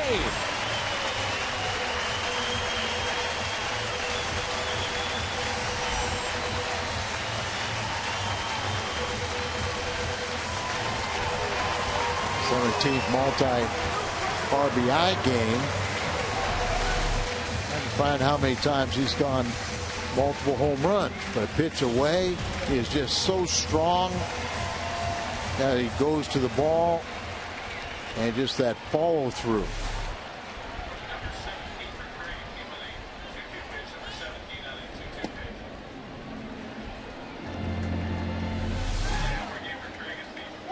Loads up on the backside and just explodes at the ball. Finishes that with a high swing. It's his fourth career multi-home run game. 1 ball, 1 strike on Holiday. Now a 3-2 lead for San Francisco. And a 1-1 pitch to Matt Holliday. Breaking ball and a strike. He is lined out to short and single. John Jay telling me the other day about Alan Craig. He said, we're not surprised, the young guys, to see him hitting home runs. He did this throughout the minor leagues. Now everybody else is seeing Alan Craig put it all together here at the big league level. Speaking of home runs, Oscar Taveras notched his 20th home run and his 30th double of the season last night, going 3 for 5. That's the young man at Double-A that just turned 20. A lot of people just think he is almost major league ready right now. Has he earned a September call-up? Oh, I think there's no doubt. Because when you bring young players up here, first time they're a little bit in awe, but eventually they get accustomed to it, get to know their teammates. That's why it's so important to bring a lot of these young guys into spring training. Trevor Rosenthal talked about that when he got called up from Double-A. It's like he already knew everybody. Everybody knew about his personality and really liked what they saw in spring training and become more comfortable. 3-2 pitch to Holiday. A fly ball into right center. Who wants it? Center fielder takes charge. That's Pagan. The defense is a story tonight behind Lance Lynn, and so is that man, Alan Craig. 2 solo shots. 3-2 Giants.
5G network, AT&T, rethink possible.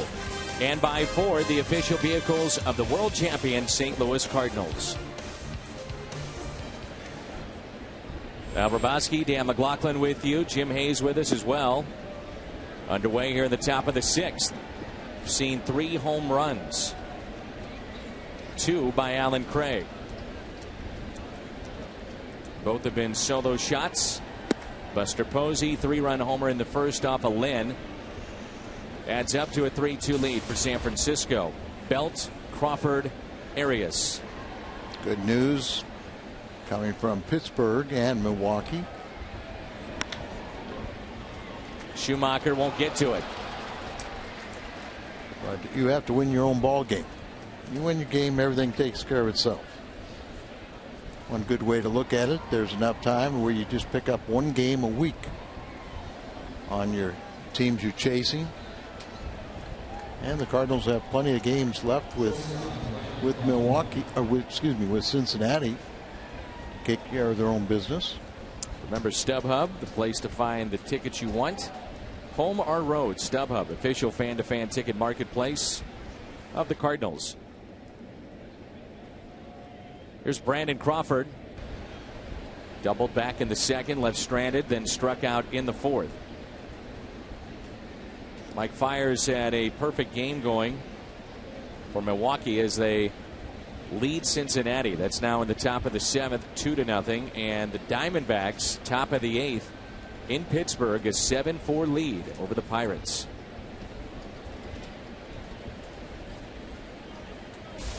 Cardinals have turned a double play tonight. Lynn would love one here. Pitch number 87 is taken for a strike. And there's no doubt that Pittsburgh will be better off for what they experienced late last season, their collapse. They'll know a better way to avoid that.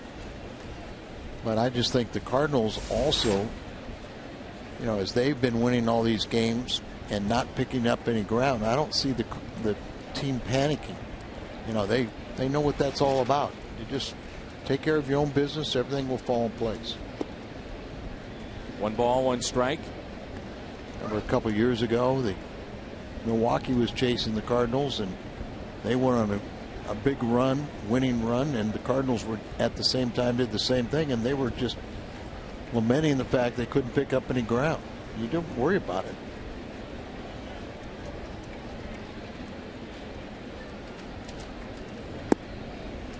One and 2. Then you have a team like the Cardinals in 06 that opened up a huge lead, and if not for Scott Spiezio on a Saturday afternoon, the final weekend of the regular season against Francisco Cordero, a triple of all things from Scott Spiezio, a triple that really, in my mind, it's the hit of the year, and it saved the season. And I think if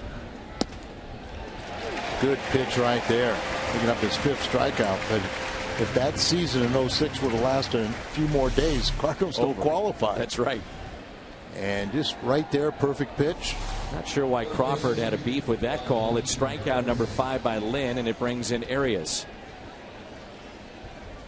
Bruce Bochy just thinking along with him. Has he gotten enough out of Barry Zito to go to his bullpen?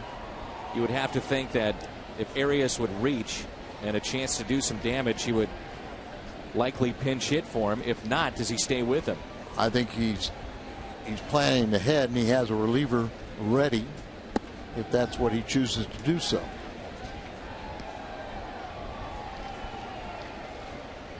He'd like to get a lot more than what we used to say 5 and fly, but sometimes, like last night, the Cardinals had a scoring opportunity. They pulled back Westbrook and used Matt Carpenter, and he got a key base hit, driving in 2 more runs. That would seem like a no-brainer, though.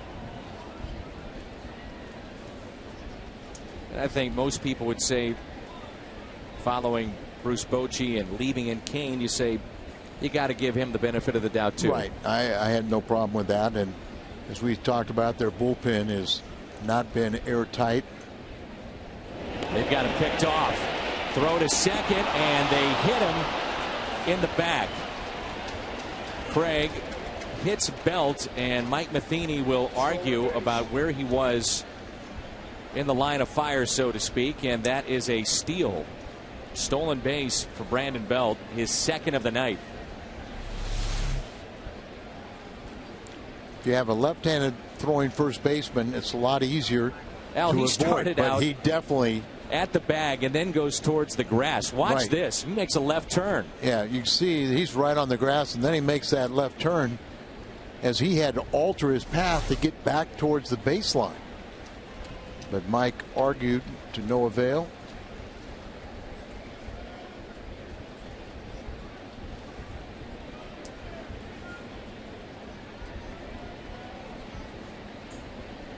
Will it be costly? 1 ball, 1 strike. With 1 out, runner at second base, a 3-2 lead for San Francisco.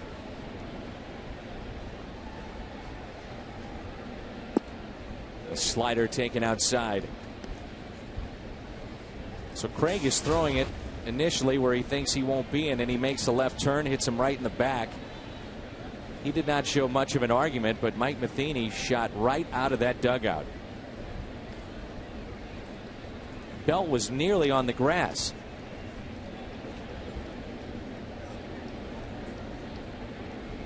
Two-one pitch. Outfield is shallow. He'll find the seats out of play. 2-2. A throw like that is one of the things where it's beneficial to have a left-handed throwing first baseman, and everybody goes to the inside. For a right-handed throwing, it's a little tougher throw. And I think we both saw that he did alter his path. But you're rarely going to get that call. And I think Mike Matheny is such a gentleman that he will argue, but there's a line shot left center field, and it comes back to burn the Cardinals. Arias on his way to second base. Belt will score, and it's 4-2. His second hit tonight picks up the RBI, number 17, as Belt scores to go along with his 2 steals tonight.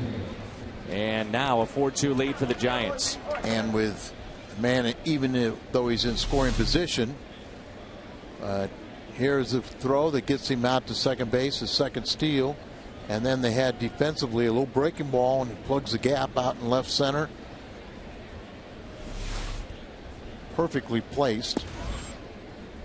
And Zito will bat for himself with the 2-run lead. So the number 8 hitter, Arias, 2 for 3 tonight. Good speed at second base. Barry Zito is sacrificed back in the second inning. Also walked in the fourth. Here's the 0-1 pitch. 0-2.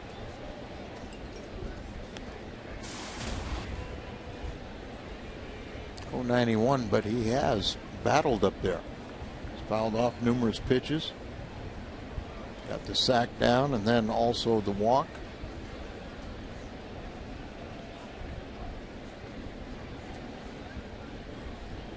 .02 to Zito. Misses high and away. By inning, a look at the total for Lynn. At 98, Lance isn't due up for quite some time. 6 spots in the lineup. But look at how that third inning where he only threw 8 pitches. That really has saved him. But it's his pitch count nearing 100. They'll get activity in the Cardinal bullpen. 2-2 the count. Salas is throwing.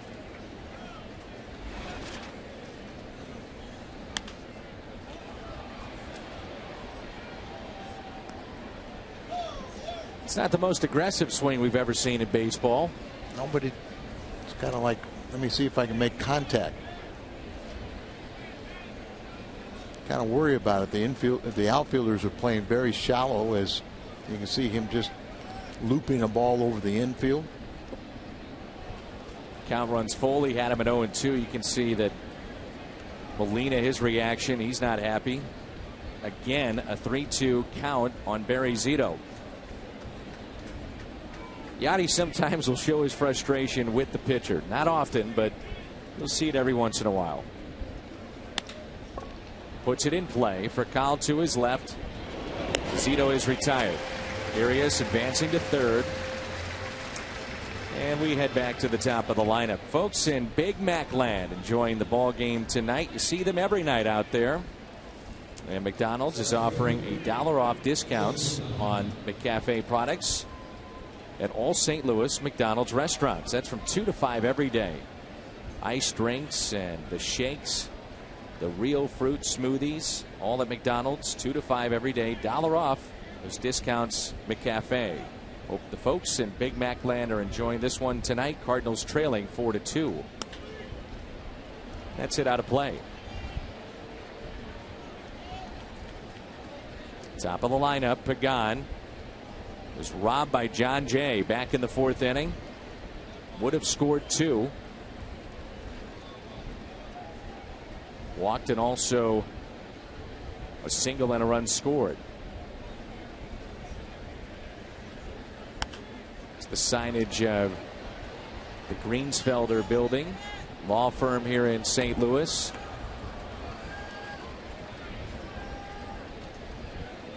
We have a chance to visit with those that work over there that come on over to the ballpark, especially on afternoon days. We've got day baseball. Prominent sign of Greensfelder just across the way. Ooh, a high strike, and Lynn gets the call. Shaking his head, Pagan. Beltran leads it off when we come back.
Cardinals continue to win, you may have a free ticket available to you for all the games against the Diamondbacks and Astros later this month.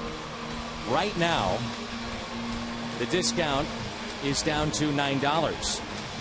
And that's for tickets for the Diamondbacks and Houston series in late August. Cardinals.com/win.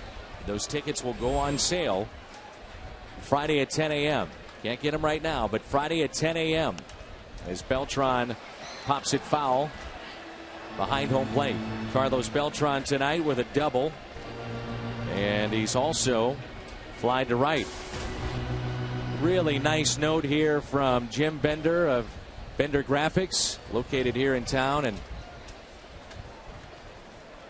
one of the things that they've done, Al, they've helped you out with your golf tournament for a number of years, and they talk about just how special their visit at times with you has been over the years. And that's Jim Bender of Bender Graphics. Here's the 0-1 pitch. Curveball, and that's pulled foul. Beltran, Freeze, and Molina here in the home half of the 6th. The Cardinals trail 4-2. Pair of home runs tonight from Alan Craig. Solo home runs, one to center, the other to right.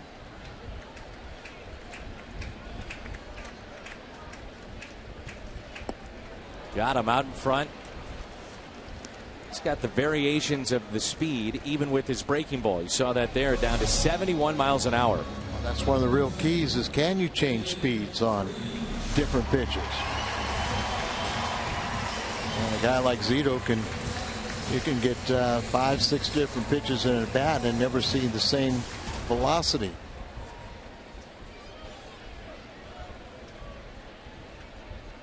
Freeze on the night is 1 for 2. Grounded to short and a single.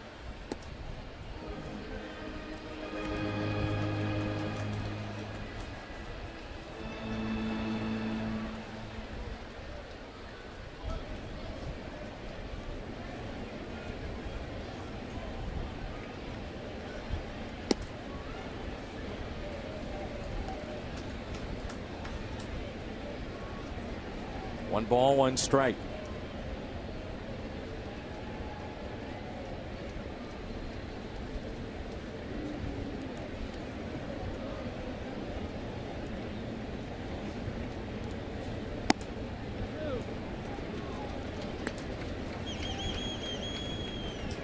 Seven to 4, Diamondbacks leading Pittsburgh. Bottom of the 8th, bottom of the 7th. Milwaukee on top of Cincinnati. Looks like Lance Lynn's night is through. That score is 3-1 as Freeze pops it up right side. Brandon Belt, foul territory, plenty of room to put it away. 2 outs. Brandon Belt leads all National League first baseman in fielding percentage.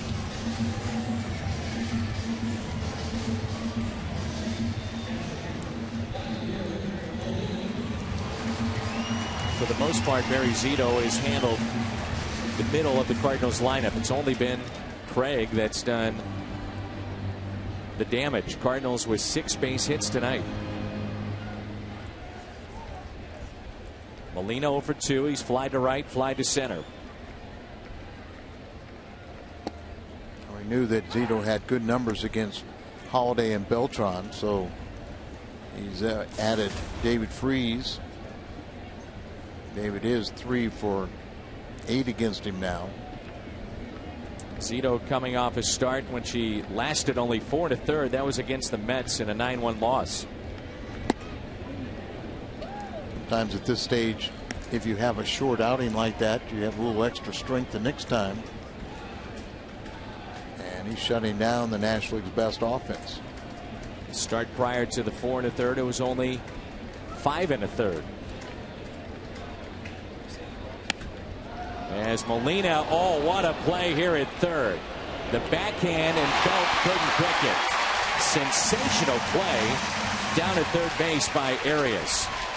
He did the tough part, and that was stopping that ball. But with Molina running, he had a lot of time, and he should have been able to just reset himself, take his time, and he rushes his throw and just throws it right into the dirt. Now they cannot be scoring this a base hit.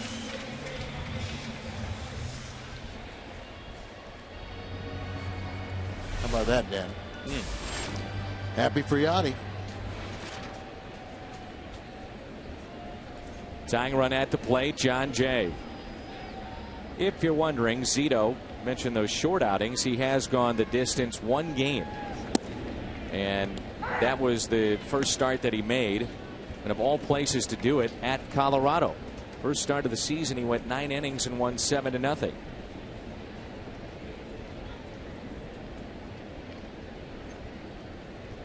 Here's the 0-1 pitch to Jay. 0-2.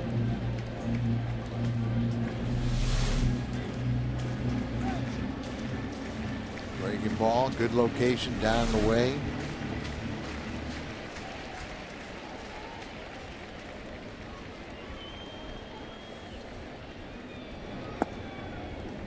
Breaking ball again, low and away. Zito, born in Las Vegas. Mom and Dad were a showbiz couple. They met while working for Nat King Cole back in the 1960s. Jay, base hit into right. Yachty stops at second base. Inning will continue to Rafael Furcal.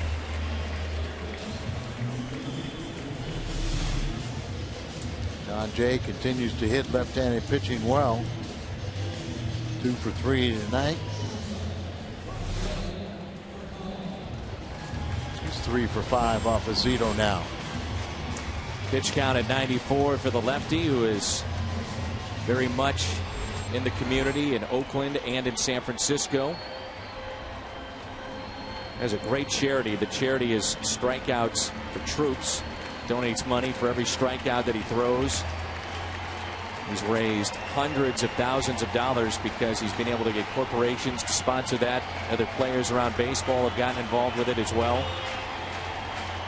Guitar player, jack of all trades, Barry Zito.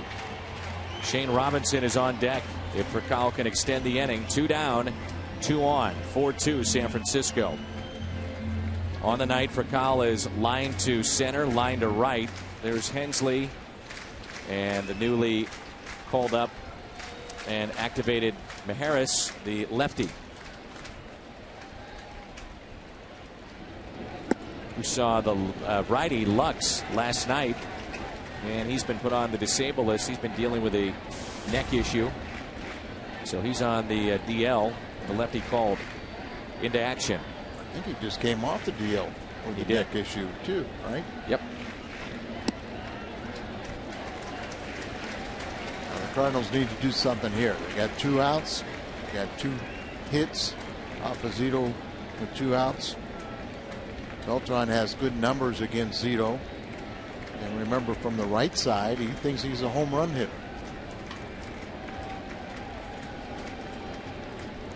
2-0 pitch. There's a broken bat. Zito will get out of the jam. Throws the belt. Cardinals strand 2. They've stranded 6 in the game.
Difference maker last night with his 4 hits, and he does it with the glove tonight.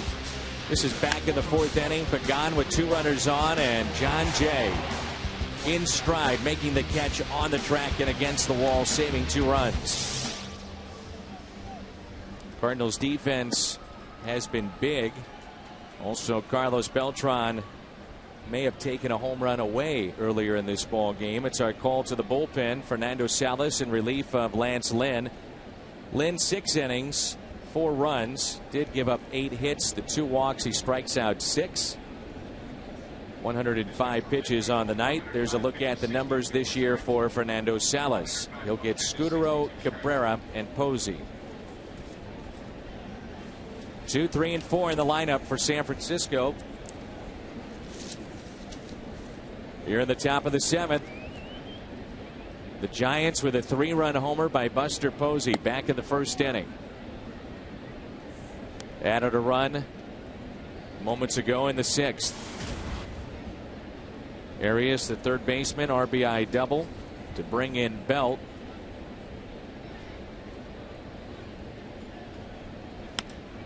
That pitch was up but pulled foul. Salas had a 1-2-3 8th inning last night's ball game. Fewest bullpen innings since the break, and you see the correlation of why teams win. Starters, as you mentioned, Al, they go deep. Cardinals 55 1/3. And just to give you an idea, we were talking about the maligned bullpen or starters, however you want to phrase it, with Colorado. During that same period when the Cardinals had 55, they had over 101 innings pitched by their bullpen. There's a liner and past Schumacher.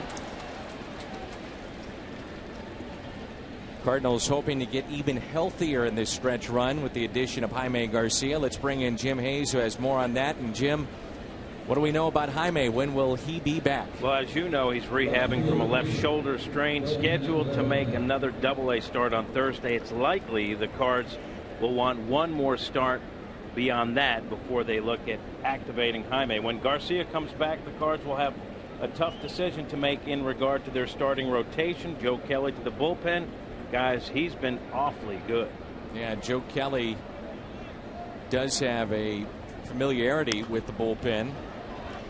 He was a closer in college and now enjoying starting rotation. But any pitcher getting back healthy and adding to the stretch run would be big.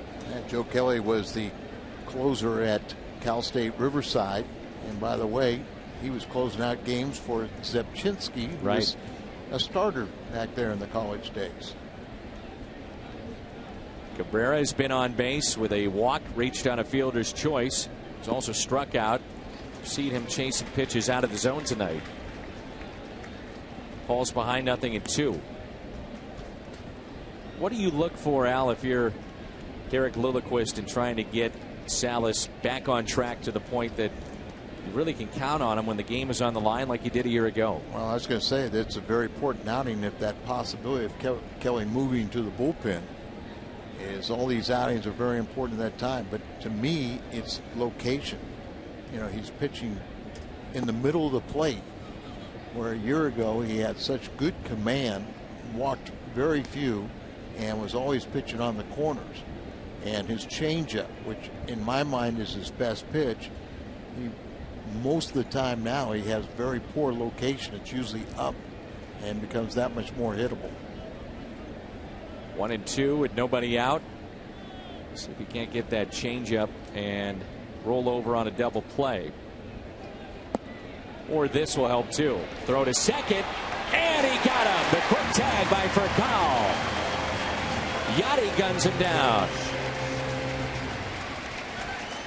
That's pretty good. Just shows you the arm strength that Yachty has. This is a changeup, so he gets a good jump, and he still is able to gun him out. All you have to do as a pitcher is keep that guy close, and Yachty will do the rest.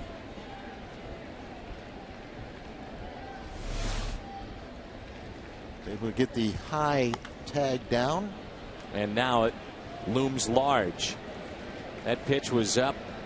Looked to be another changeup. Cabrera is thinking three. Throw by Schumacher. Oh, they got him! They deked him at third. Freeze puts on the tag. Wow, what a play! What a throw! And here comes the argument. An absolute cannon by Schumacher.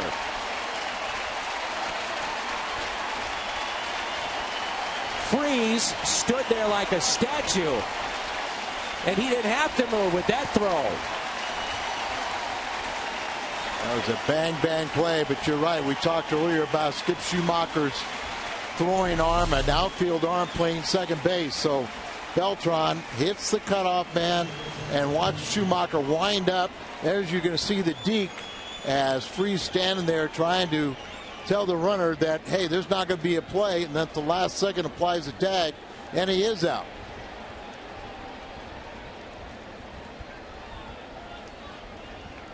Oh, he is.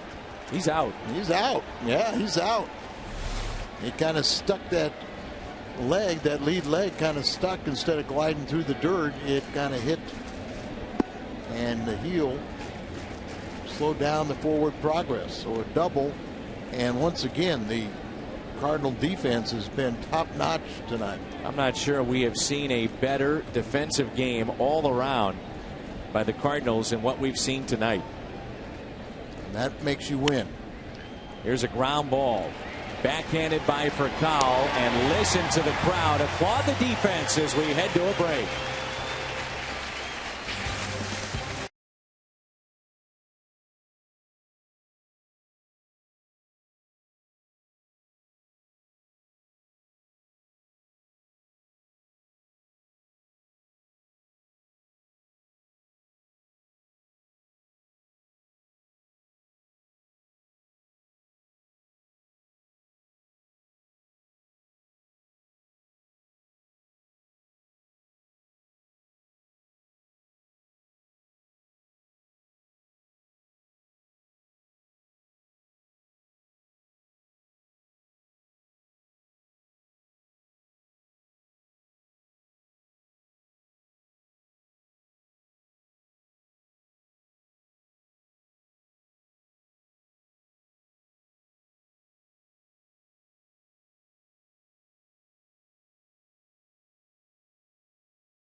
Half of the seventh. The Cardinals trailing by the score of 4-2. Shane Robinson, the most pinch hit appearances, 28, 6 hits during that time. Also has walked 3 times as a pinch hitter. Shane recently recalled he played 18 games at AAA this time and hit 300 and had 5 steals. Zito back out. And that's a breaking ball taken a little outside. So Salas picks up some help from his defense. Molina gunning down the base runner. Scudero and then Cabrera stretching a double into a triple. Not so. After the perfect throw by Beltran to Schumacher, the relay to David Freese.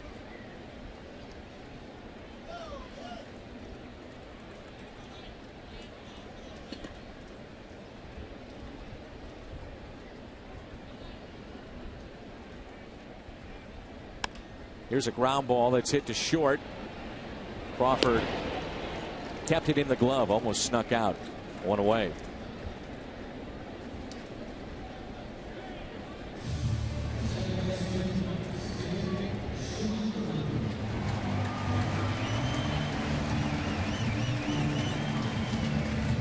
Fans applauding Skip after the throw to third.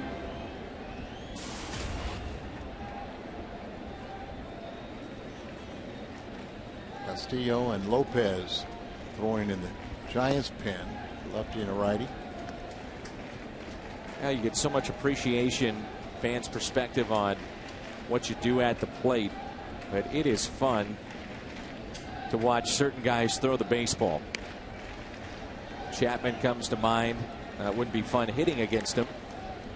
I think of Rick Ankiel and those throws from center field against Colorado.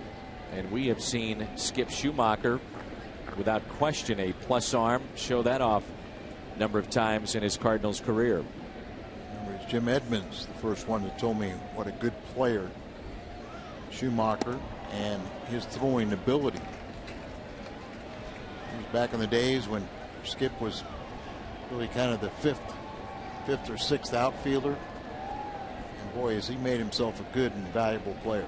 Very, very good teammate and team leader. Spins away from ball 3. He's in the leadoff spot tonight.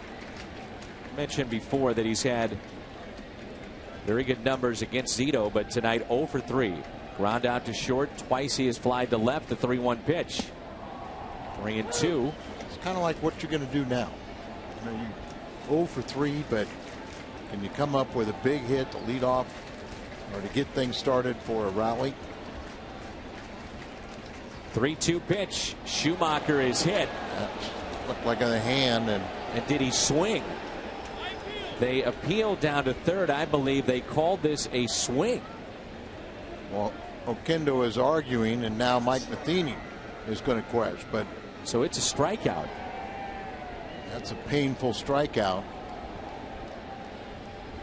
And hopefully, you always worry about those little bones in the hand, and hopefully he's okay. Greg Hawk looks like they're going to go right down into the clubhouse, into the training room.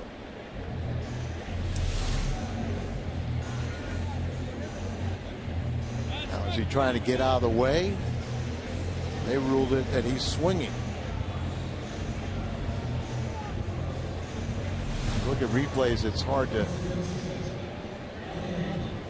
They always look like you go around.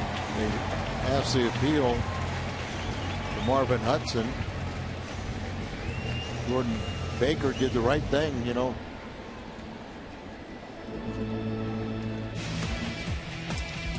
These are our drives of the game. Nissan drives of the game off the bat of Alan Craig. 2 home runs. Both have been solo shots. That one into the bullpen of St. Louis. He's hit at every level he's played at. Kind of wondered what he would do, and now with Craig coming up, Bruce Bochy goes out and will make a move to a bullpen. Could be bringing in the right-hander Castillo. Very good outing by Zito. Gives up 2 runs, 8 hits. His nemesis tonight, Alan Craig. You won't face him a third time. It's 4-2 San Francisco.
And we're going to go pitch by pitch here in the second at bat, Al. And even just watching him take some of the pitches, you get the idea that a guy is locked in. And Craig was saying the other day to us that when he does things like that, turning on these pitches, ball jumping off his bat, the way he takes a pitch and then centers one up, he's locked in.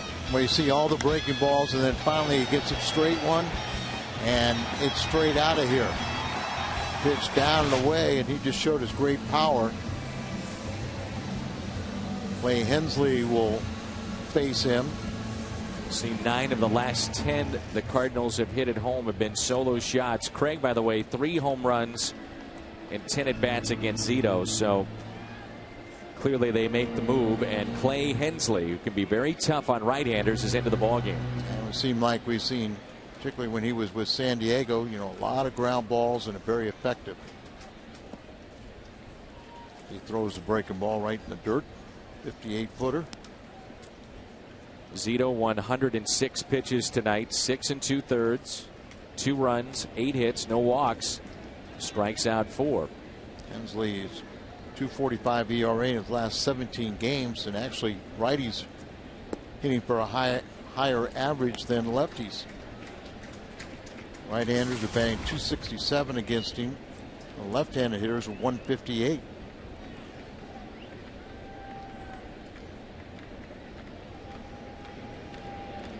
The 2-0 pitch. Crowd very quiet right now. Big crowd here in St. Louis. 41,293. 41293.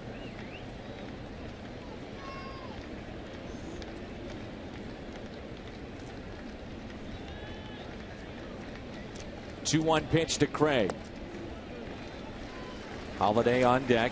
Third time, by the way, since the 2009 season that Barry Zito has pitched at least 6 innings without walking a batter. And you mentioned early on how that was an issue for him, the walks, but not so tonight. How about home run number 3 tonight? Instead, he'll take the walk. On base for the 3rd time. 8 steps Holiday, and a chance to tie it up with 1 swing of the bat. They were getting back out to talk to Hensley. The last couple of years was with Florida, but before that with Bruce Bochy down in San Diego. Matt Holliday Golf Tournament, August 20th. That will benefit the Pujols Family Foundation. Albert asked Matt if he would host a tournament. Really not a golfer, but he said, I can host it. Everyone will have a good time. By the way, the rule, you get a look at this season by division, what Matt has done, very familiar with the West and now the Central. Doesn't see the East all that often. Didn't see them in Colorado all that much. 260. I was about to say the rule, a batter is out if he attempts to hit a 3rd strike and the ball touches him. So attempting to swing, ball hits you, and there you go. That's why Schumacher is out. I think that the question is, did he attempt to swing at it, or was he attempting to get out of the way of the pitch? The replay wasn't definitive either way.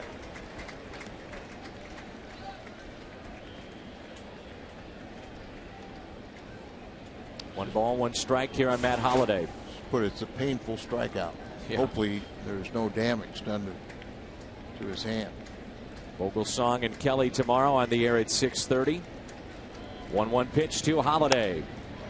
Matt hits a high fly ball out to right. Pence with room in front of the track and makes the catch. 8th inning rolls in when we come back. It's 4-2.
studio with this Bomberito Sports Update.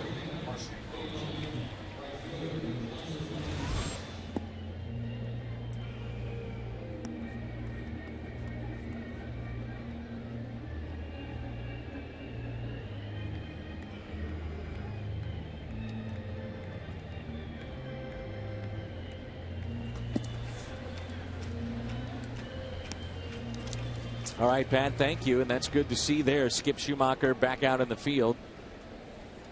Good enough to go and continue in this game after being hit by a pitch. Barrett Browning, his 16th appearance. And the Cardinals may have found something here with Barrett Browning. I like what I've seen. You know, he's really paid his dues. He was a minor league Rule 5 player. He was the lone representative at the All-Star game for Memphis at the Pacific Coast League, and doesn't throw particularly hard, but he's got a late breaking off-speed pitch, develop a sinker, a changeup, and he's not afraid out there.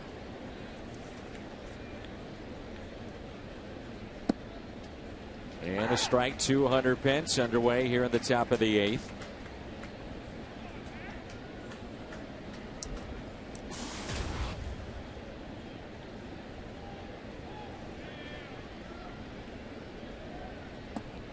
One ball, one strike. Hunter Pence was popped out to second. Fly to center. Beltran made a catch against the wall, near the top of the wall. Might have been a home run. Took it away back in the 5th. This one's a little easier. First out here in the 8th. Turn to our trivia question tonight. Al Hrabosky, Dan McLaughlin, Jim Hayes with you. Trivia presented by AT&T, who holds the Cardinals record for most consecutive save opportunities converted. This is since 1969. I think this guy could have pitched a lot longer, but he was a good family man and called it quits after 1 year with the Cardinals. He had 22 consecutive save conversions back in 1995. It's a ground ball, and Skip, still in the game, makes the play. Any reason, Al, when you talk to him, you guys are former closers and very close. Any reason as to why he said, well, that's it? Well, I think it was that he knew that it was coming to an end. He could finish on a high note. But as I said, a good family man. He has a special needs child, and I think he just wanted to spend more time with the family and called it quits. And he is, you know, like he had a great season that year, and you know, it was a thrill for him. He's from Jefferson City. Beautiful bunt here by Crawford. No chance for Freese or Browning or Yachty. 2-out base hit. And by the way, Jason Mott's on a nice little roll. He's converted 10 straight. Now that it's a save opportunity, but the 8th inning and the holds by Mitchell Boggs, that streak is pretty impressive as well. Right, Mitchell's 23 scoreless appearances, consecutive scoreless appearances. That's team high and the top active streak in the National League right now. But the Cardinals are going to have to score some runs before we're going to see those two. Now Arias, who's 2 for 3. Pickoff play. Almost got him. I haven't really seen that, but it looks like a nice move from Browning. You're right, Al, because he's not been dealing with many runners on. No, and better throw, he had him. Right. That ball would have been to the outfield side. Craig would have been able to make that tag. 2 outs and a runner at first.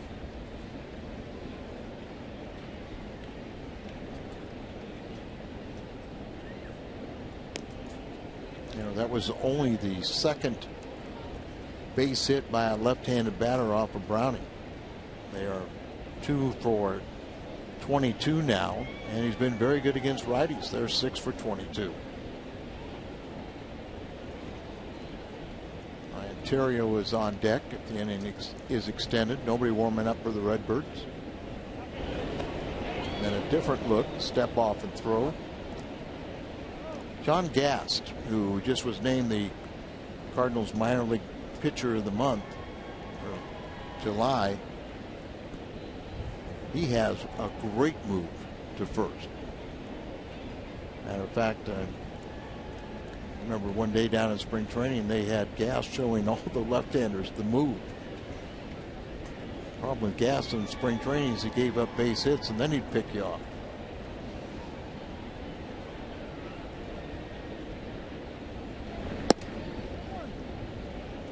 Andy Pettitte has one of the best moves in baseball. Pitching again now at the Yankees. Bob McClure might have been one of the best I've seen.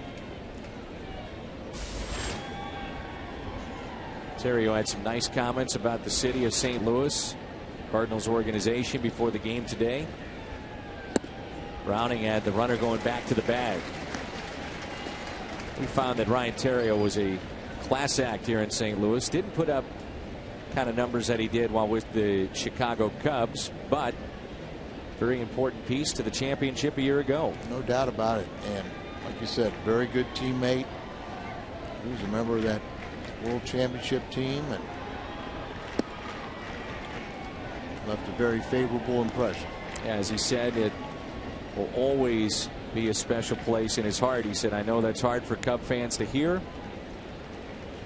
And he was a very popular Cub. And now with the Giants, obviously. But he said that year was magical, and I'll never forget it. 2 balls and 1 strike with 2 down. A little bigger lead at first this time for Crawford. 2-2. And moving back to first base as the pitch was being made. What do you think, Al, with a lefty? What's the key to a good move? If you could pinpoint one aspect of having that good move. Well, I think if you ask really good base stealers, they prefer to steal off a left-hander. But it's like the same thing. You're looking right at it, that leg goes straight up, and if you've got that hang time. Oh, it gets away, but runner stays put. You lift that front leg straight up, and then you have the ability to go to first base or home plate. As soon as that leg comes back behind an imaginary vertical line, and you kind of draw a straight line from his right leg, vertical line, and as soon as the heel breaks that plane, then he has to go to the plate. So if you can lift it straight up and kind of hang there, they're in no man's land.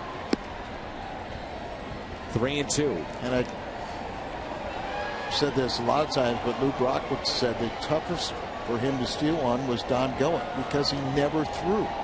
He never threw over to first base. Every time Lou got a lead, he'd go, he's never thrown over, but this is the time he's going to, and he never felt comfortable. He felt if he ever showed him his move, then he'd figure out how to defeat it. But he never moved, threw it over. 3-2, and that's hit into center field. With room, John Jay makes the catch. Another scoreless inning. Barrett Browning, middle of the lineup coming up.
to you by Bud Light, the sure sign of a good time. Here we go. And by Taco Bell. Taco Bell. Live Más. Over 41,000 here tonight. James Boyd providing many of the shots that you see here at the ballpark. Family enjoying the action tonight.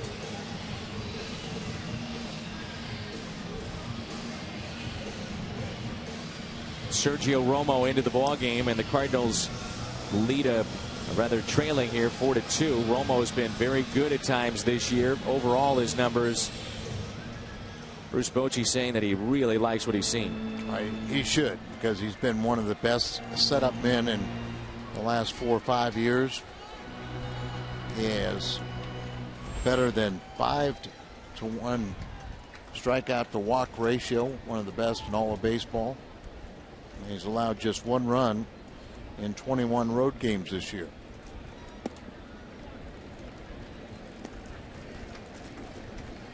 It's a lot smaller than I remember. It's thinner, doesn't he? Yes, he does.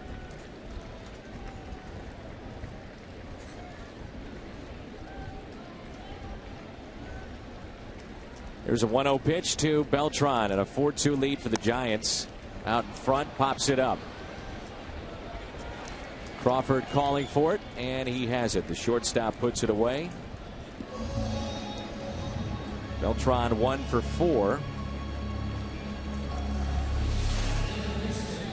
Third baseman underneath it, but then he hears a shortstop, so he gets out of the way.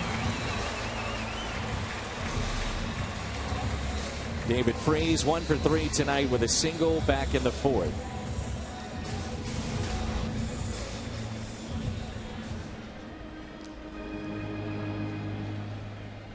Pittsburgh loses to Arizona 10-4.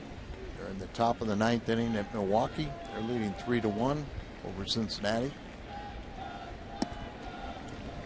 Still time to come back and pick up, gain some ground today.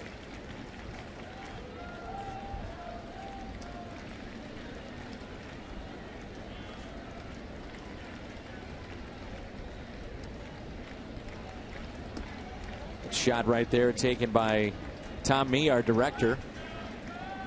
Shot there by Tom Mee, our director. Tom Mee, our director, is going to stay on this shot. Now he goes to that shot. Here's a 1-1 pitch.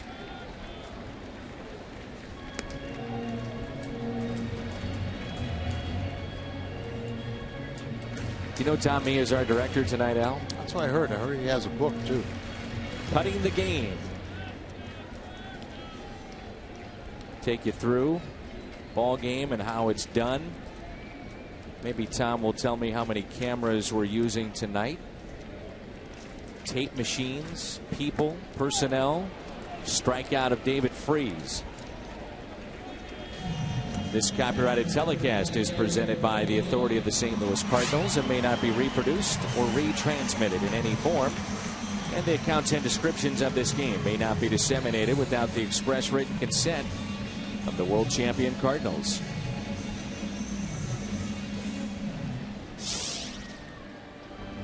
After every game, Tom does a blog in which he dissects what you're seeing. Exactly how he cuts the game. It's cuttingthegame.com. 2 outs, nobody on for Yadier Molina. And that is a fair ball. It's another multi-hit game. And Molina will stop at second base. His 21st double of the year.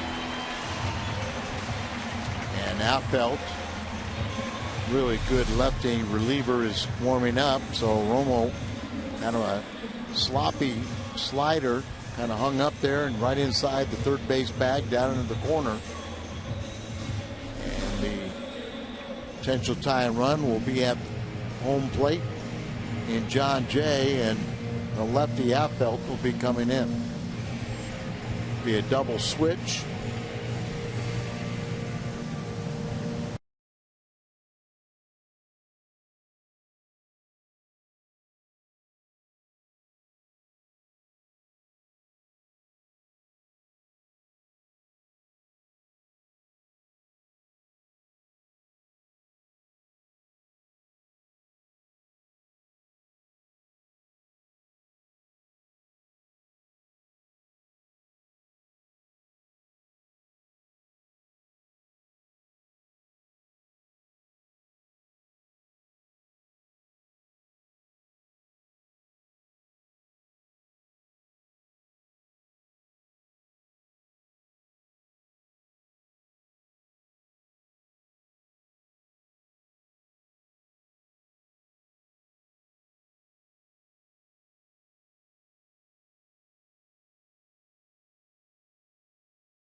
And the Diamondbacks, good news, they just wrapped up in Pittsburgh. They defeat the Pirates 10-4. Really takes a loss there. Ziegler the win for Arizona. So updating the standings inside the Central, Pittsburgh 3.5 out St. Louis. After tonight, if they can come back, could be 4.5. If not, they stay 5.5 games out. Jeremy Affeldt, the lefty, comes in. Now, we've seen at times that this guy has been flat out nasty in the bullpen for San Francisco. And we've seen it that way more times than not. Since the All-Star break, opponents are batting 136 against him. Left-handed batters are just 8 for 53, a 151 average.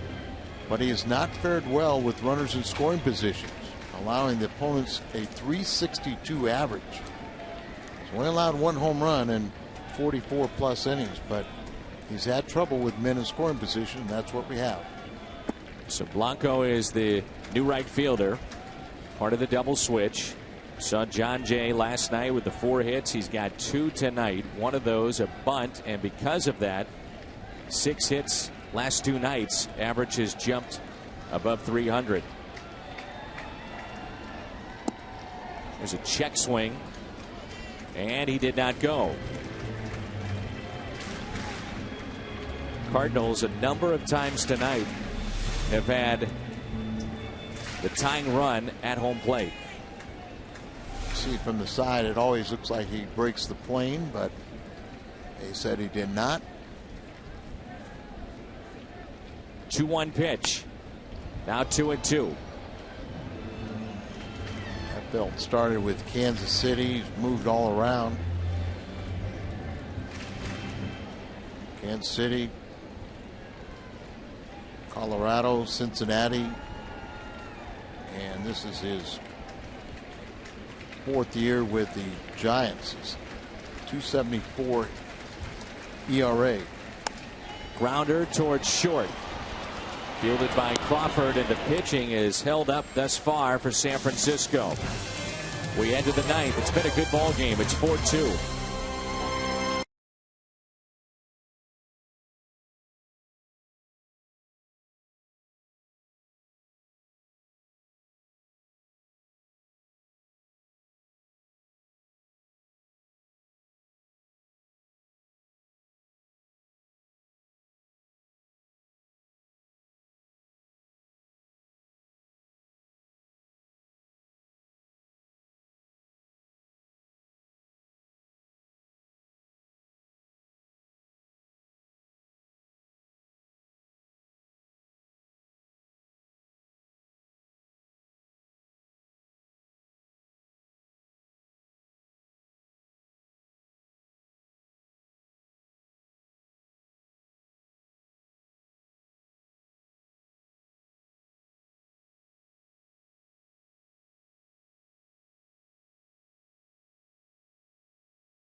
After the game on the post-game edition of Missouri Lottery Cardinals Live, Pat Paris and Cal Eldred are at Lumiere Place. The Cards put on a defensive clinic.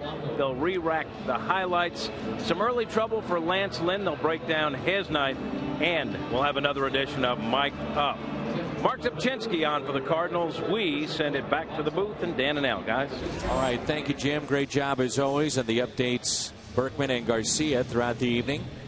Zipchinski coming in. Second lefty used by Mike Matheny. We saw Fuentes finish the game last night. Sometimes good, and he's really good when he's on, and sometimes it's been tough outings for Zipchinski. The course of a long season, still basically, Al, getting a feel of some of those outings that he's had to build upon those. Mike Matheny has used him in different spots to give him confidence. So he comes in a ball game where the Cardinals are trailing 4-2. His 50th appearance of the season. Pitched a scoreless ninth inning on Friday. He allowed a home run in the ninth on Wednesday at Colorado. That snapped a 10-game scoreless streak. Has been pitching much better of late. Walked too many this year. Doesn't have the strikeouts like he had last year. But as we say, you know, early in the season he just could not locate his bread and butter slider. Pitching behind in the count an awful lot, but he is much better. Gregor Blanco was part of the double switch. He'll lead off. And that pitch is taken just a bit low. You mentioned the strike zone the other day and how it's changed. And below the knee many times not called anymore. That might be a good example of what we've seen in the past where it's called a strike, but not here. Goes down to get it. Craig will step on the bag for the first out. It's also the strike zone has been lowered from the top half. You know, it's a few inches above the belt now, where it used to be across the letters, even into the armpits and stuff. But much smaller strike zone. They've taken away a lot of foul territory. The ball's much harder. A lot of things working against the pitchers today. Looking ahead to the bottom of the ninth, Cardinals left for Cowell, Zipchinski's spot, then Schumacher. Scalzo still on the bench along with Cruz, Green, and Carpenter. What a job Carpenter has done off the bench this year. Here's a ground ball left side for Cowell, spinning, throws, and the stretch by Craig. They got him. 2 away. Nicely done all around, but that has been the story of this game for the Cardinals. Their defense tonight has kept them in it. Defense has been great, but trying to overcome that first inning 3-run home run by Posey. And here, this ball up the middle takes a chance spinning with the speed of Pagan, but that also kind of got his momentum behind the throw. Slings it over there just ahead of. Saw how clearly he was out.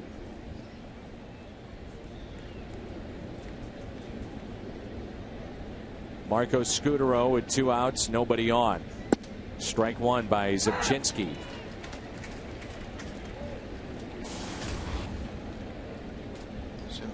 Zipchinski really has good velocity and movement on his fastball. Good sinking action.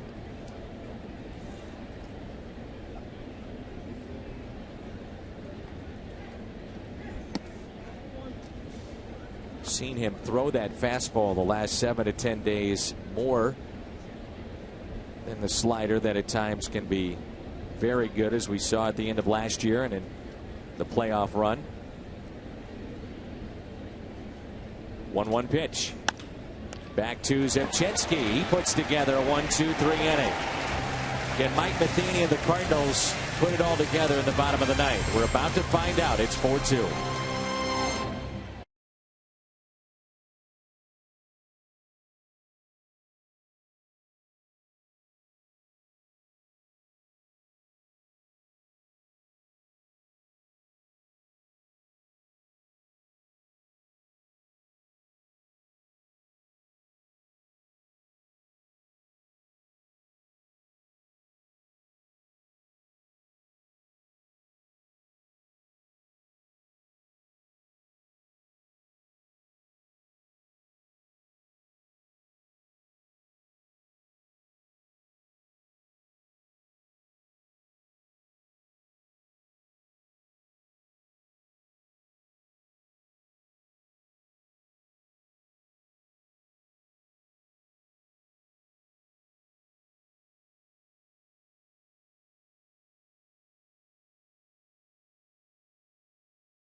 You're home of the Redbirds all season long. Fox Sports Midwest, night in, night out, game after game, right here on FS Midwest. Plaza of Champions, the statues outside of the Hall of Famers. Some of the greatest players that ever played. They played right here in St. Louis.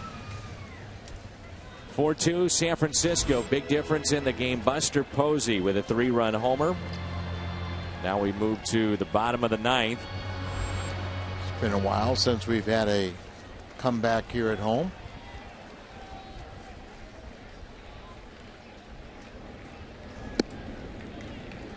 Love to see this ball game extended to Allen Craig. He's due up fourth. He has the 2 RBIs for St. Louis. The 2 runs scored, solo shots. 1-0 pitch, 2 for Kyle. 1 ball, 1 strike. Luxury of Affeldt. Not only tough on lefties, you can extend him multiple innings. He can close games out. Very versatile. 2 saves on the year. Castillo has 24, but not warming up. And that is a base hit off the batter for Kyle. The tying run will come to the plate.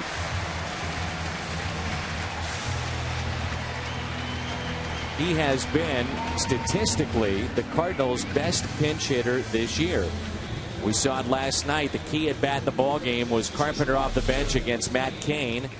As for Kyle, was able to keep this fair inside the first base line. So Carpenter a chance to do some damage. He'll pinch hit for Zepchinski. Not the most aggressive swing you've ever seen, but they had the first baseman way off the line with the right-handed hitter up and inside the bag. So the Cardinals have a good shot. Carpenter, as you mentioned, big pinch hit last night. He's got 8 pinch hit RBIs.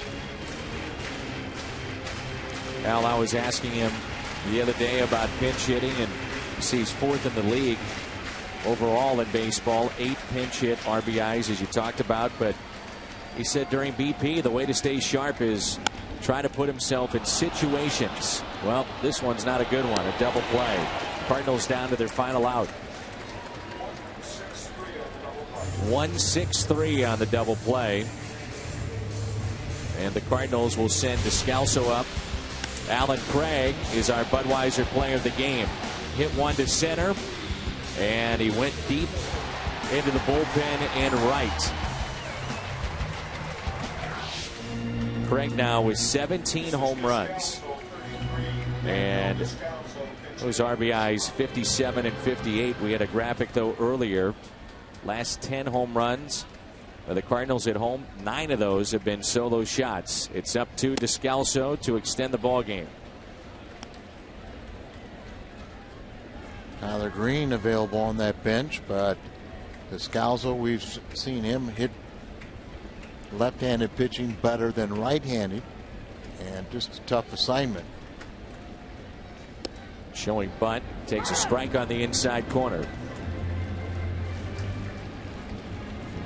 Find any way to extend this ball game to the man on deck. Cardinals will stay 6 back if they lose this game.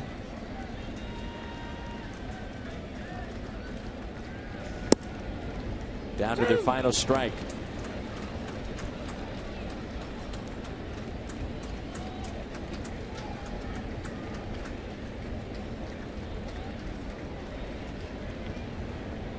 One ball and 2 strikes on Descalso.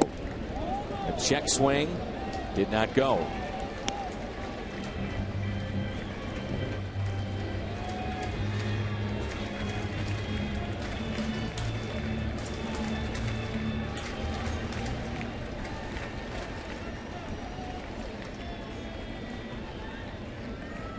The 2-2 stayed away again.